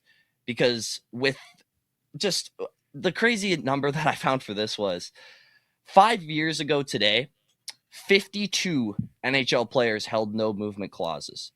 What do you guys think that number is today? I counted it up a year ago at the deadline, and I got to like 280 some guys with some degree of trade protection. Not no move clauses, Elijah, but some degree of trade protection. I am going to say, I'm going to double it. I'll say 105. 245 with straight up no movement clauses. This is becoming a epidemic. Everybody and their mother is getting a no movement clause in their contract. So we saw it this offseason. Zach Werenski blocked a trade. Jake Robertson blocked a trade. And these are Zach Werenski to Dallas. Like, that's an awesome team. That's you would think a player-friendly environment, but he didn't want to go there. You want to make your organization as appealing as possible to come and play for, and I think they've done a good job of that so far, considering the free agent signings they were able to make. But Macklin Celebrini and Connor Bedard aren't coming to Vancouver because they're from North Van. They're going to come because they are competitive psychopaths who want to win for their hometown team. And if they don't think they have an opportunity to do that, they won't be coming. And then lesson number 3, and this is the most important part of it for me by a mile, the Canucks have apparently picked the perfect time to rebuild. They need to capitalize on this first round pick deflation that we've seen over this offseason. When you have guys like Mason McTavish and JJ Peterka each demanding packages for multiple first-round picks, can you imagine what Filip Hronek, Jake DeBrusk, Brock Boeser, you guys remember 2 years ago when Boeser's contract was about to expire and all of Canucks Nation was screaming, trade this guy, get something for him before he walks for nothing? And Patrick Allvin said something along the lines of, if I told you what we were offered for Boeser, you wouldn't believe me. It was that low. It's not the case these days. Like, these players are all going for multiple first-round picks and a prospect on top of it. This is a golden opportunity for this team to fully commit to it, and they have. So now it's time to execute. The Absolutely. trends in the NHL are temporary. They shift quickly. Take advantage of the current market you're in and deal these guys when their value is at its highest. I think Harm Dial has graduated. We have a new boy wonder. Mm-hmm. Indeed. Okay. Obviously, Don't do I that. wasn't alive in the 90s. First time that sentence has been uttered. He's only on been alive this for one work stoppage. program. That's No, how I young know, he is. I know. Elijah Ford, DFO Vancouver, we're so proud of you, and we're so delighted to see you publishing on the regular at DFO Vancouver, and we will have you back. Check out his work. Thanks, buddy. You guys are the best. Thank you. Sick Harrison Price from the historic Wall Center, and this next spot is brought to you by the Vancouver Canadians. The final regular season homestand of the season starts tomorrow. They're here through Sunday, but here's the thing, Blake. 6 games, 6 sellouts at the Nat this boy. week. We know how popular the Seas are in the summer. Everybody wants to get their trip in, see the Seas, see Nat Bailey before the summer ends, and with good reason. This is a ball club that is hitting its stride right now, playing its best baseball and looking like it could be a part of 3-game lead. another Northwest League Championship Series.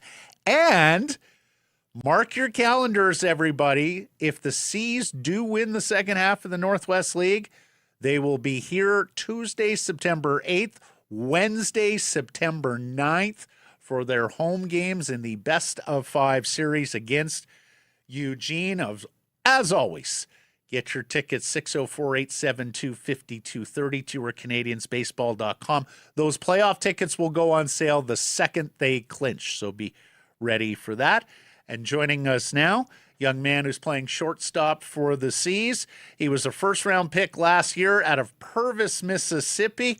He is the Blue Jays' #1 prospect and one of the best prospects in all of baseball. It is our pleasure to welcome Jojo Parker to the program.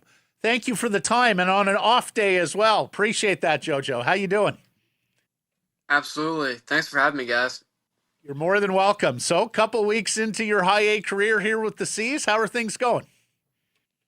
Yeah, Vancouver has been awesome to me. The guys up here, it's just like it's a different culture up here than Dunedin.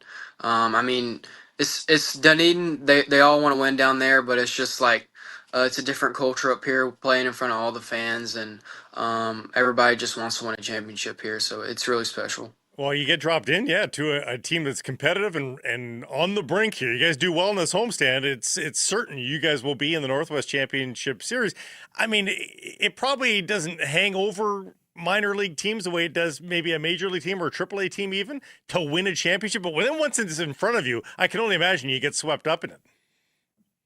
Yeah, absolutely. With all the fans and the coaches and the teammates, everybody is really focused on winning a championship, and it's just not for fun, but everybody's really competitive. So that's really special about this group up here. Your numbers look identical from low A. Have you had any adjustment? Does it feel any different in terms of just what the pitchers bring? I would say that the pitchers they have a better feel for their off speed, but other than that, they kind of know where it's going. um, in low A, they're kind of a little sporadic, but still kind of the same stuff, but they just know where it's going up here. Let's talk a little about your baseball journey, Jojo. So first of all, Joseph Paul Parker Jr., and it turned into Jojo. Give us the story there. So I am a junior. My dad's nickname is Jop. I don't really know where JoJo came from. It's just kind of what my family called me. So I kind of stuck with it and ran with it. Nice. You've got a twin brother, Jacob. He's playing at Mississippi State. Heck of a program. Great list of alumni out of Mississippi State. Tell us a little about Jacob, your twin brother. Yeah, me and Jake are best friends. We've been playing baseball ever since we were able to walk and talk. But yeah, he is playing at Mississippi State, and he had one of the best freshman years you can have in college baseball. So he got drafted, or he got drafted last year in the draft last year with me, but he chose to go to college. So he will continue to play college for 2 years and try to get drafted again. So he's having a really good year in college this year. So hopefully he can keep that up, and maybe we'll meet in the big leagues one day. So is this the first time that you guys have been apart as twins? Yeah. For 18 years, we lived the same life pretty much. Always with each other every single day of the year. So this past year has been um, fairly easy or hard at the same time. I mean, the first couple weeks and months, right after I got drafted, it was difficult not seeing the family, but as you get used to it, you kind of get in a routine and of not seeing anybody and finding new friends. So it's been fairly easy because all the guys up here are really fun to play with. Has anybody here in Vancouver told you about the Sedin twins in our city and their sports history? They have not, no. Okay. The two greatest players in Vancouver Canucks history are a pair of identical twins, Henrik and Daniel Sedin. They are currently co-presidents of the club. So we feel really good about having twin athletes here in our city, Jojo. That's fantastic. Hey, let me ask you this. Just need to step in and make it happen. Yes. Let me ask you this. Nat Bailey Stadium. Has this been some of the biggest crowds you've ever, because I know you've done showcase and all that. Talk to me. Have the crowds in Nat Bailey Stadium been some of the biggest crowds you've ever played ball in front of? Yeah, absolutely. It's just a different atmosphere. Like I went to Philly this year for the Futures game. That was obviously a big crowd, but when every seat in the house is filled, it's just a different look than sporadic fans. And you can kind of see a couple empty seats here and there, but the Nat is awesome just because it feels like you're right on top of each other, and every seat in the house is filled. So it's definitely different than going to a big stadium where there's a lot of fans, but you can definitely see a lot of seats open. So the Nat is awesome. The thing about baseball is you generally see guys make it that deserve to make it. Not a lot is gifted. Yep. All that being said, and I don't mean to put pressure on you here, Jojo. Bo Bichette is gone. Your biggest prospect competitor for the job at the major league level, Arjun Amala, has been traded away. There is a pretty clear path for Jojo Parker to become a shortstop for the Toronto Blue Jays someday. How anxious are you to make that happen? Do you have the patience to work your way up the ladder here? Like, I'm sure you put the two and two together here. You see the math and the path. How does that work in your brain? Strike you. Mm-hmm. Yeah, I mean, I just continue to try to be where my feet are. Not try to get too anxious and try to move up the ladder too soon. I'm just trying to develop here in the minor leagues and trust what the Blue Jays have a plan for me. So I trust everybody in this system and this organization. So I'm just trying to be where my feet are and continue to be a good teammate and try to win as many games as possible. So that's all I got. That's a good answer. It's a great answer where your feet are. Do you have a sense, though, Jojo, of how big the Blue Jays are here on the West Coast, that you've been drafted not just into any organization, but into a country's organizations with fans, thousands of miles away who are sitting there watching your progress and going, gosh, one day would love to see this kid playing shortstop at Rogers Center? Yeah, it's funny you say that because right after I got drafted, my phone's just blowing up with a lot of different people text me, and it's just I look at it, it's a lot of people from Canada. So it's really cool because like I have a couple buddies that got drafted and they don't have fans like that texting them. So it's really different about the Toronto Blue Jays because everybody's really excited to hop on the Toronto Blue Jays train. So it was really fun to see all those messages, and then last year hop on the bandwagon last year and watch them in the postseason. Yeah, do you get the chance to watch games often, or are you just too focused on what you're doing? Yeah, I try to watch all the highlights on YouTube, like the 15-minute videos after. Yeah. I'll get in bed and watch all the MLB highlights. So I try to watch as many games as possible. Good man. Hattiesburg, Mississippi, home to Southern Miss University, Brett Favre's alma mater. I've been to Mississippi a few times. Huge football state, Jojo. How did you become a baseball player, and did you think of giving the gridiron a go? Yeah, baseball's just always been my true love. I've played every sport. I've played soccer, basketball, football, and baseball. But I think I just kind of picked which one I was best at, and me and my brother loved baseball the best. So we just picked that one and ran with it. Do you anticipate you'll go to the Arizona Fall League? Like, do you want to keep playing ball here through the end of the season? I don't think the Blue Jays have that as my plan this year, but possibly next year if I'm having. I think the Arizona Fall League's for people like if you get injured, Right. and for the Blue Jays anyway, and have a couple more at bats for the fall. But if they want me to do that, then I'll happily do that. But I haven't heard my name called for that. So. Sure. I asked because of the stamina situation. I mean, I'm going to guess this is the longest baseball season you've played. How are you holding up here through the grind of day in, day out games? Yeah, 100%. I think I'm 100 games in, close to 100 games in. So the grind is the grind.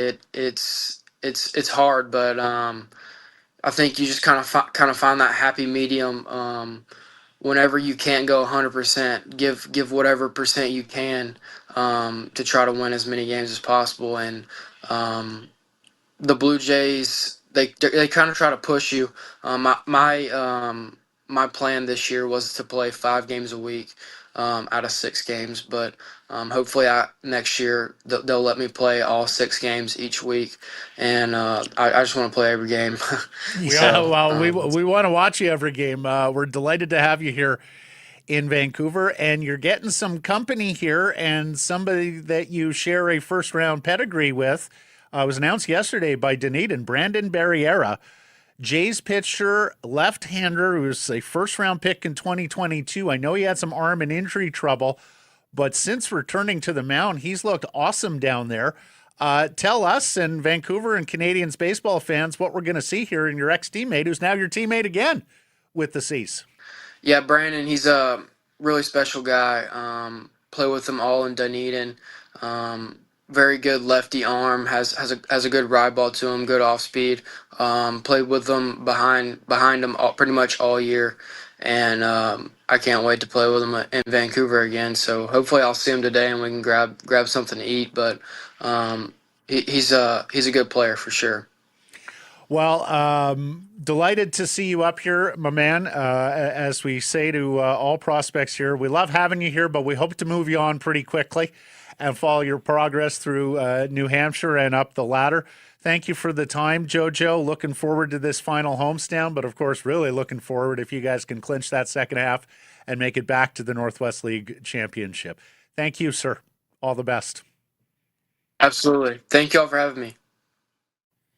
Sig Harrison Price from the historic Wall Center and the Nation Network studio built by Arbor Lee. Tickets secured, hotels solved. Make the Wall Center your downtown headquarters for every big game, concert, and rivalry night. See what's happening at wallcenter.com. So late last week, a flurry. We got excited there for a second. AFTN reported as a Caps pod that a BC Place management deal is done with the Whitecaps. The club refuted that and put out a statement, and we'll show it here for those of you on visual platforms. The club saying Vancouver Whitecaps FC has not reached a new or different agreement with the province of British Columbia regarding BC Place. At this time, we have nothing new to report other than discussions on the matter have taken place, and the club is waiting for information on key details. We continue to work on long-term solutions and will provide further updates when there was something to share. You did some reporting on this. What'd you find? Yeah, I was met with quick denials from the people that I spoke to that were outside of the negotiations or outside of the team, but privy to the negotiations. This still could be a matter of exact semantics. A deal is not a deal until it is signed. What could be happening here is that, 90% of it has been worked out and both sides are feeling optimistic. But until a deal is a deal, it's not a deal. So it could be that. It could be completely out of left field and completely erroneous. I don't know which is more true. I haven't heard a ton of bad news about the directions of these discussions, but there hasn't been a ton of positive news either. It's been relatively quiet.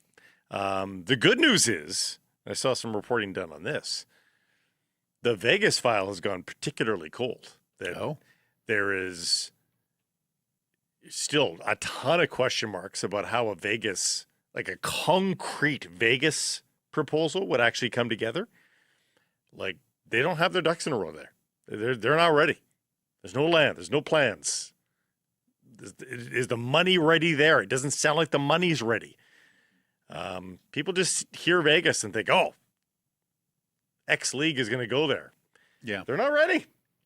So all the fancy architectural AI photos that are put out by a prospective group, and hey, people have the same skepticism about MLB here. Oh, it's one thing to just have the drawing.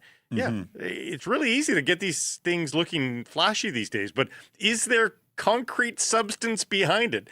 It doesn't sound like it. Patrick Johnson of the province did some reporting on the file as well, said he understood that talks picked back up over the last week. We will have Patrick on the program later this week. There's also been a cabinet shuffle which affects all this. Ravi Kahlon, two-time Olympian, of course, big sports background for Ravi, is no longer in the portfolio. He has been moved to health minister. Brenda Bailey is the new jobs minister, but she is on medical leave for breast cancer treatment, expected to return to the ministry in October. So heard her on the radio today, so she's still around, but yes. And so Energy Minister Adrian Dix, the former health minister and, of course, former leader of the provincial NDPs, is standing in for Bailey until she is fully back. The activity around the Whitecaps did produce further comment, though, from the BCGEU, the BC General Employees Union, and their president, Paul Finch, who tweeted this: British Columbians will rightfully reject any deal or arrangement that transfers over $500 million of public assets to a private owner or sees the stadium under maintenance to create a new revenue stream. Operating income from the stadium is paying down capital upgrades. They would rightly reject that. Good thing that's not happening, Paul. And I had a back and forth with Mr. Finch on Twitter yesterday. There are so many problems with this statement, I can't even begin to count. First of all, British Columbians will rightfully reject. I didn't realize Paul Finch spoke for British Columbians. Yeah, well, there's that too. I mean, very big union, 100,000 employees. Some, yes, employed at BC Place. But if you want to speak for British Columbians, Mr. Finch, I suggest you run for premier, not head of your union. 100,000 employees in a province of 5.7 million. So there's a math issue there. Second, the transfer of over $500 million of public assets to a private owner. Not on the table. Are you at to lunch on this file? Yeah. Who's talking transfer? It's a management deal. You think the province is going to give them BC Place and the land? Are you kidding me? No. In what world? And this so, is as I tweeted, this is either intentional misinformation or a guy who's completely out to lunch and knows nothing of the file in the current discussion. No, this is what social media has become. It's you can put something out there to rage bait and to get your constituents and other British Columbians all fired up. Oh no, I'm against this. And then, you can get fact checked all you want, but the post stays up and there's a lot of people that are just going to see that post. And this is what Paul Finch is up to here. He's just trying to farm rage. That's it. And I don't even know why he would be so against this. Ultimately, if the Whitecaps come in and take over management and they are successful in building the business up, that will mean more hours for your members, Paul. If they come in and say, let's try to double our concerts, that's more work for your members. Like, why would you be against, unless you're terrified of an efficiency review? And the Caps have said they will keep the union agreements in place. Yeah. But still, like, if you're confident in your position, you should just be confident in your position. But he even got the math wrong. Yeah. Like $500 million. I questioned him on Twitter. Where are you getting $500 million from?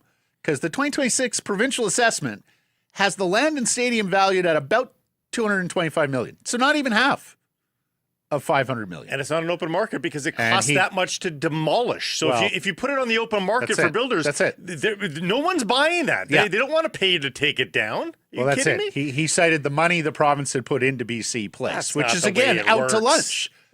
Like, if you think there's an entity out there that is going to reimburse the province for every dollar they've put into BC Place over 40 years, I don't know what planet you're living on, but it's not this one.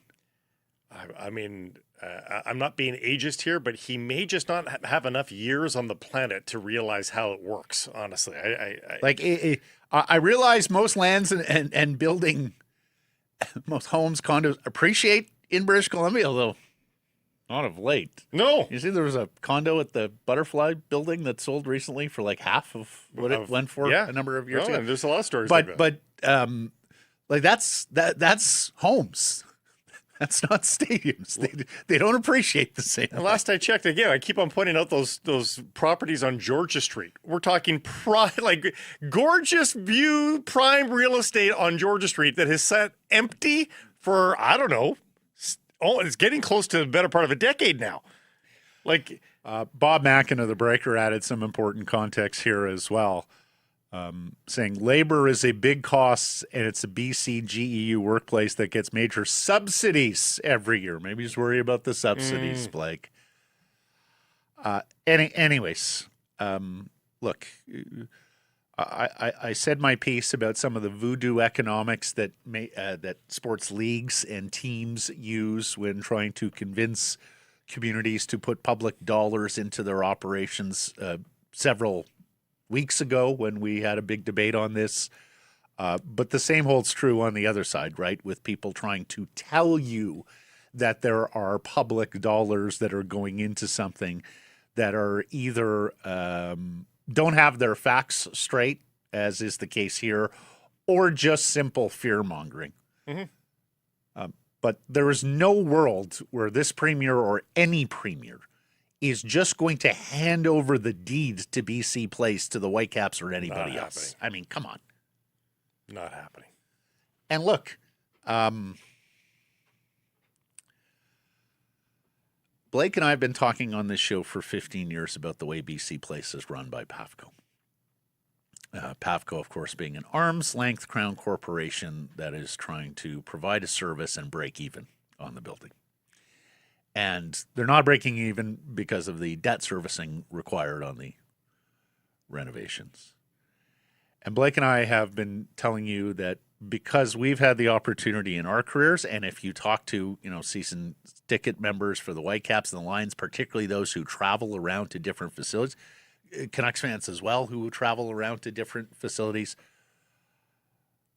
there is a difference between the way BC Place is run and the way other sports stadia and arenas are run. I'll give you an example from yesterday's Lions game. And I just want to preface this by saying, I'm not mad about this. I'm not going Karen on this. This isn't a deal breaker for me. But this is just to illustrate the point of how BC Place works differently than other facilities.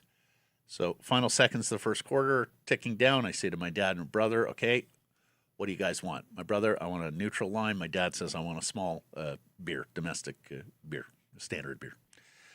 So to my great delight, there's a beverage concession right behind our section. So I go on up, I'll take a neutral lime, and I'll take a Budweiser. Oh, sir, we don't have the Budweiser. I said, oh, okay, so what's the domestic packaged beer? That's what they call it, incidentally. That's So- what the menu item is? Domestic packaged beer, meaning a non-draft beer. Right. Oh, okay. This is the small can Yeah. of the cheapest beer. That's all he wants. Yeah. Oh, well, we don't have any others. And I go, oh, well, your menu says you have. Oh, no, we ran out. Now, Blake, what are the chances they ran out before the first quarter was over? I'm going to guess what happened is somebody didn't take an appropriate inventory, didn't realize they were light on the domestic packaged beer, or there was a problem with the shipment to this specific beverage concession on the domestic beer. Okay, so I take my lime, I go to the next beverage concession only. That one doesn't have it, that one doesn't have it. So I'm now 4 or 5 sections down. Guy gives me the Budweiser. I go, that's great, I'll take a receipt. My dad's 81. He likes receipts. Yes. Okay. Well, receipt doesn't print out. He goes, oh, just give me a second, sir. Oh, it looks like a paper jam. No, okay. Still won't print. Now, the second clerk comes over. What's the problem here? Well, it's not printing a receipt.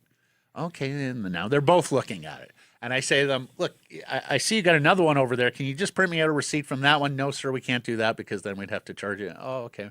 And finally, the guy says to me, well, if you can come back, because the line is building now.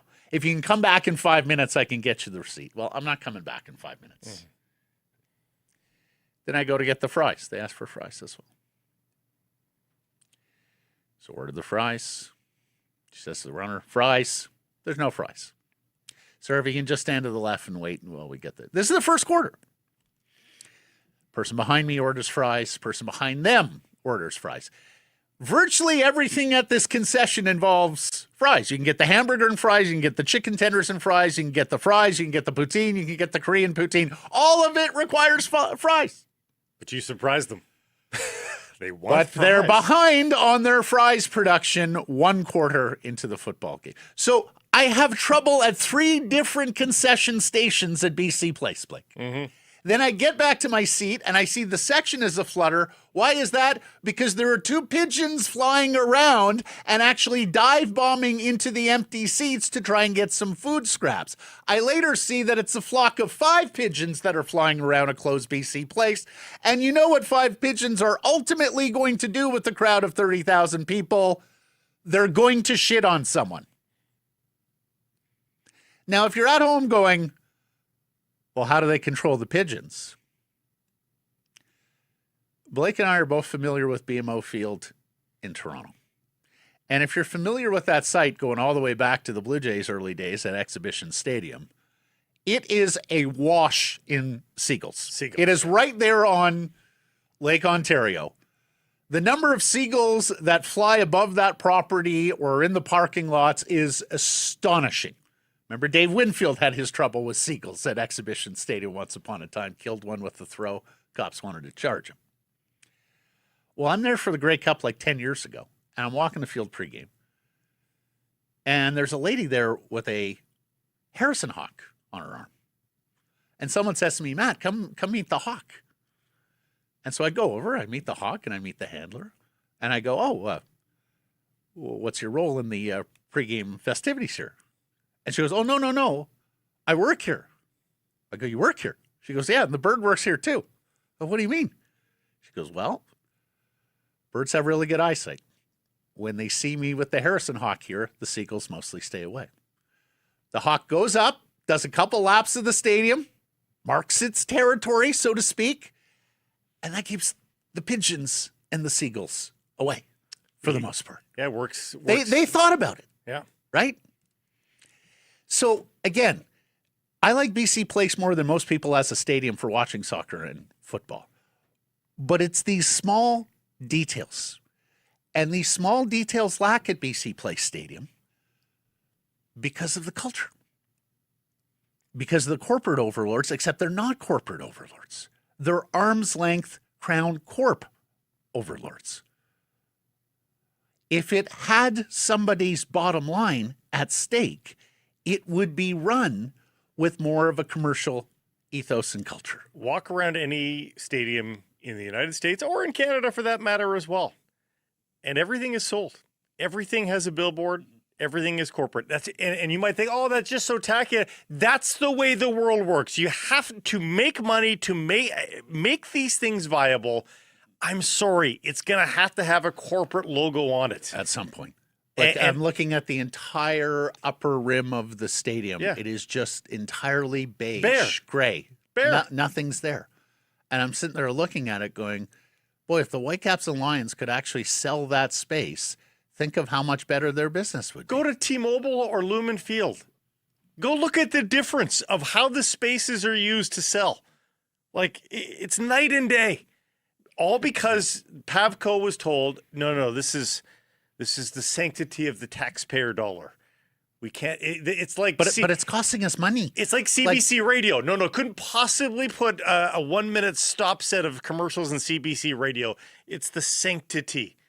But if it makes it economically viable, why can't you? Exactly. Like, the province is not exactly in great financial straits. I know this might be galaxy brain for some people, but what about BC Place actually contributing to government revenue? Yeah. Being part of the solution. Yep. And again, Blake and I have been saying this on this show for 15 years. This is not a new opinion designed around saving the Whitecaps. Blake and I have been having our struggles.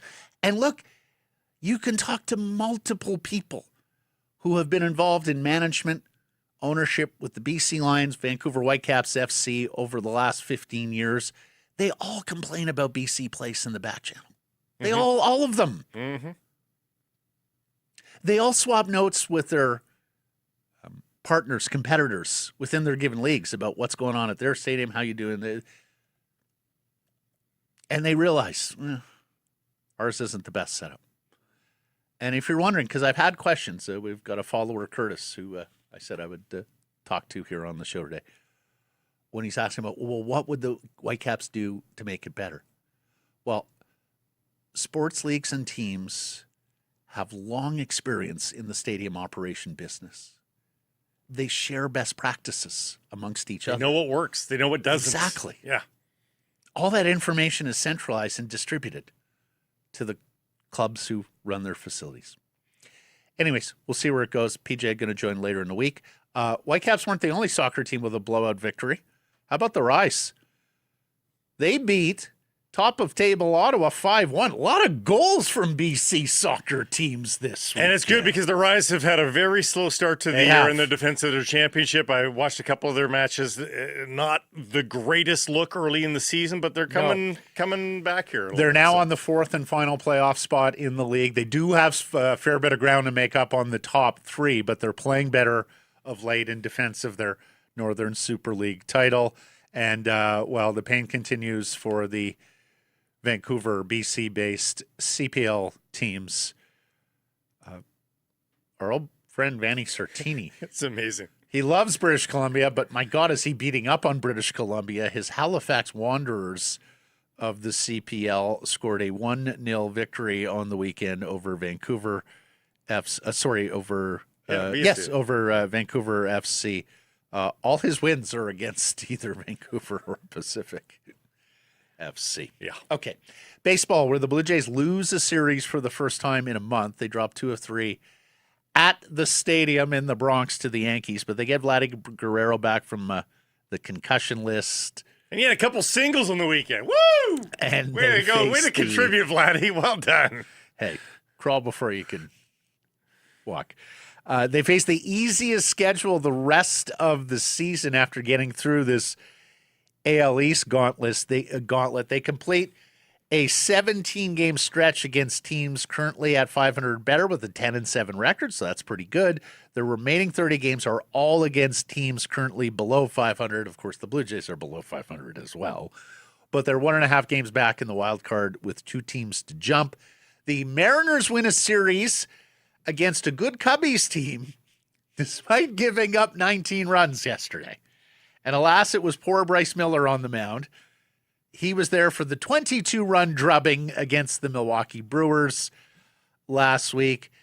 And we talked about the M's having this great starting rotation. Well, they've traded Luis Castillo, and Bryce Miller is at the point where I'm just not sure you can bear him anymore every 5th day. They are 1-10 in his last 11 starts. He is 0-8 in his last 8. The ERA is above 7. He's walking people. He's giving up home runs. He said last week that he was not injured and that while something was bothering him, he was going to push through. But there was a story in the Seattle Times yesterday after reporters probed him on it that, injury could be an explanation for this poor performance. Of course, injury is a flashpoint with the Mariners right now as their top prospect, Colt Emerson, played through a wrist injury that he didn't report. It led to poor performance. It eventually led to him being shut down. Top prospect, Cade Anderson, the third pick in last year's draft. The lefty who's just been dominating the minors. He made his first major league start on Saturday. He looked really good. He was left in beyond 80 pitches. He had never thrown 80 pitches as a professional, promptly gave up a couple of home runs. Just another gaffe from the skipper there, Dan Wilson. It has been a very bad year for M's strategy in that dugout. But here's the good news. Seattle faces the weakest remaining schedule of their two direct competitors. Texas has the 9th hardest. Houston has the 11th hardest. M's 3 games back in the AL West, 2 teams to jump, Rangers and Astros, 3 games back in the wild card, 5 teams to jump. So it's looking more and more likely like the best route to the path to the postseason for the M's is through the division and not through the league. And the American League is just dog's breakfast. Ghastly. It's Tampa Bay and only the 3 Yankees. teams in Major League history have ever reached the playoffs with a sub-500 record. And those happened in strike-shortened and pandemic-affected seasons. The American League may actually get a team to the postseason this year without a global pandemic, without a labor interruption, and with a losing record. That's adorable to bring out a 1981 record when we look back at Bryce Miller's record. I saw you tweeting about this. He is the first pitcher to lose back-to-back starts by at least 17 runs since George Van Haltren. I know you were a big Van Haltren guy. I believe you had a jersey. Yes. I didn't even know this team existed. From the George Van Haltren, not so big star of the 1890 Brooklyn Wonders. The Brooklyn Wonders. That's not wonders or wanderers. That's wanders. Like I have a wand. No, I wonder. I wonder about this. Oh. The Wonders. Oh, the wonders. Yeah. They are wonders, all Like, of them. I knew the Brooklyn Dodgers were once a thing. Yeah. The Brooklyn Wonders. And the name is just perfectly George 1891. Van Haltren. Absolutely. Toolsy player, but he... He's a better hitter than pitcher. They played both ways back then. yes. Bad injury weekend for the Seahawks staying in Seattle. They lose backup wide receiver, special teams ace Jake Bobo for the year with a knee injury, and rookie safety Bud Clark, who had been looking good. He's out months with a broken ankle. The Toronto Tempo of the WNBA played a pair of games at Rogers Arena over the weekend. They did? And if you weren't aware, you weren't the only one. The game Friday versus Portland drew 12,400. Sunday versus Las Vegas did better, 15,000. Actually, nearly 16,000. Matt, we work in the industry. I can honestly tell you I had no idea this was happening. I met a no friend. idea. I met a friend at a patio in Yaletown Friday afternoon. I said, "Oh, where are you going from this?" He goes, "Oh, I'm going over to the Rogers Arena." I'm like, "Oh, who's playing?" Thinking it was a concert. He goes, Yeah. "Well, the WNBA game." And I'm like, "Oh, is that this weekend?"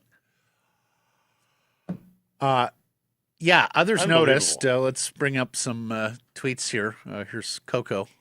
I know the Temple game looks empty in Vancouver, which sucks, but also I had no idea it was even happening. I'm chronically online. Yeah. So either they didn't market it well at all or the algorithm is really bad at pushing it out. Here's our buddy Ben Lipka in Abbotsford.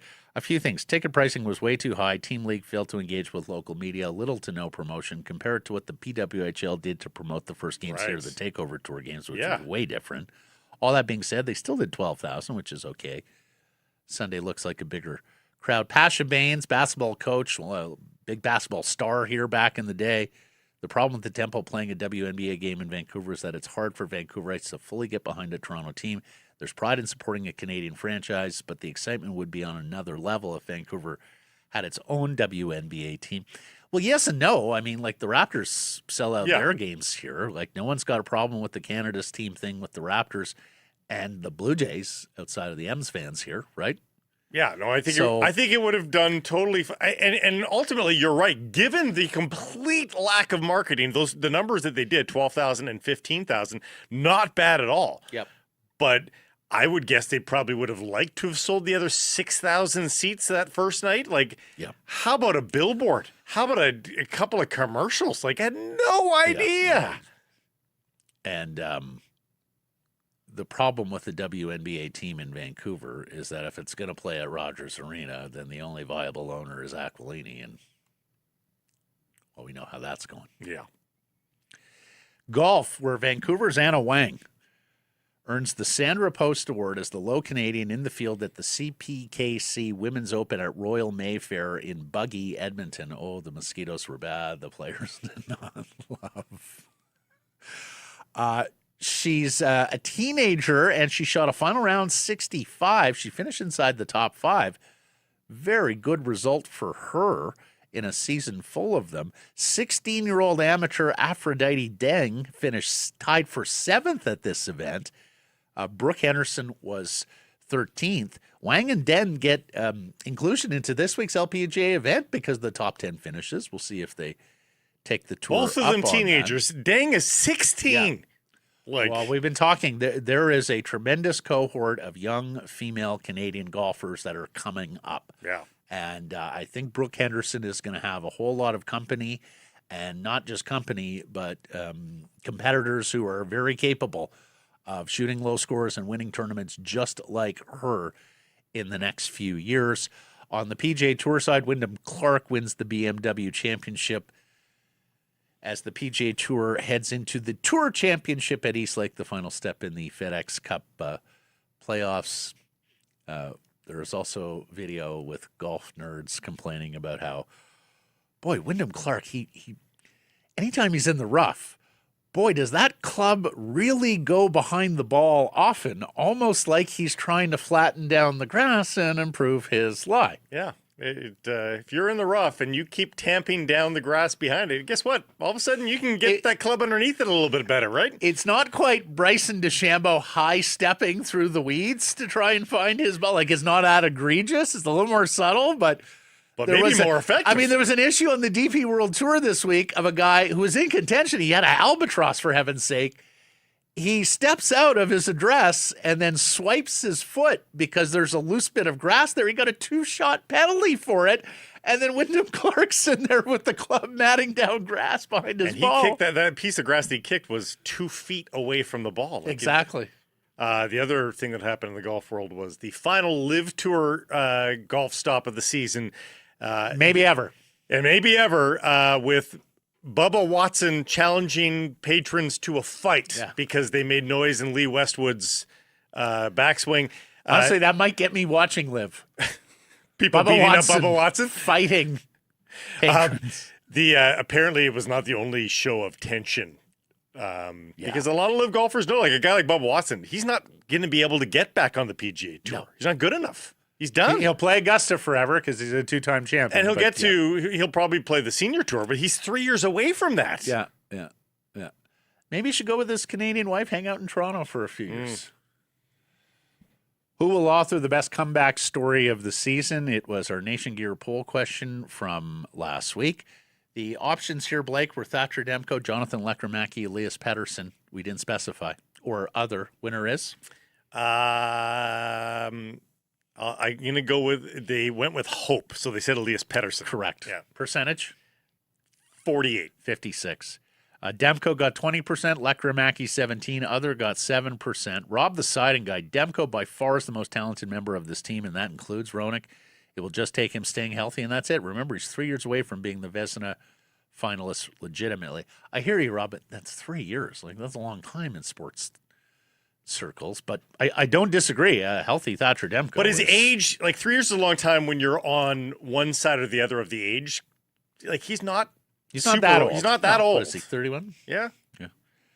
Jeffrey says Brendan Gallagher. Gally got a lot of write-in love. He says, even though his impact with the Canucks this season won't be measurable or quantified by any specific statistic, leadership, mentorship, team culture, I get that. What would be like a nice number for Brett? Like if he scored 12 goals for this team, I think you'd be ecstatic, wouldn't you? Yeah. Like if he had 12 goals and 14 assists, I think you are ecstatic in addition to the leadership. And 604 Adam says, can Lekramaki come back if he hasn't come yet? It's a good shout. He is coming off major shoulder surgery, so that's what it's we had basically in getting mind back to his there. trajectory arc. Yeah. Like, with an injury, you're in major question as to whether or not you're going to continue. Yeah. Errors and omissions from, Saturday's program and beyond. Yeah, we had a special Saturday edition with former NHL referee Bill McCreary, who's written a book. He called Blake Mike. I think he got a little confused. He had been dealing with Mike on the setup side of things. Maybe So that's it. I thought I was just getting a special shout from the ref. No. there's that too. I said Peyton Williams, the Iowa meat truck, had made it to AAA. He had not. He had only made it to AA. He was demoted to the C's, but he's back up now. The next Rogers deal, broadcast deal with the Canucks expires after the 32-33 season, Blake. That's not a year. So they have a lot of years that they have to satisfy this radio requirement, or at least one would think. An audio broadcast, I'm not sure we'll call it radio, all the way up through the U.S. 32, markets have 30. already We'll gone to see. simulcasts. Yeah. We'll see. And just before anyone puts it, Demko's 31 in December. Thanks for joining us, everybody. Appreciate you spending some time connecting with the program. Please do subscribe to all our assorted channels, YouTube, and wherever you get your podcast. Follow on social. That's X, Insta, Facebook, TikTok, YouTube, Blue Sky Live on many of those platforms, noon Pacific time weekdays. We will have a show Wednesday of this week. We'll have a third show as well, but we'll definitely have a show Wednesday. That's the next one. And, of course, please do support the community sponsors you hear us talking about. Keep it local.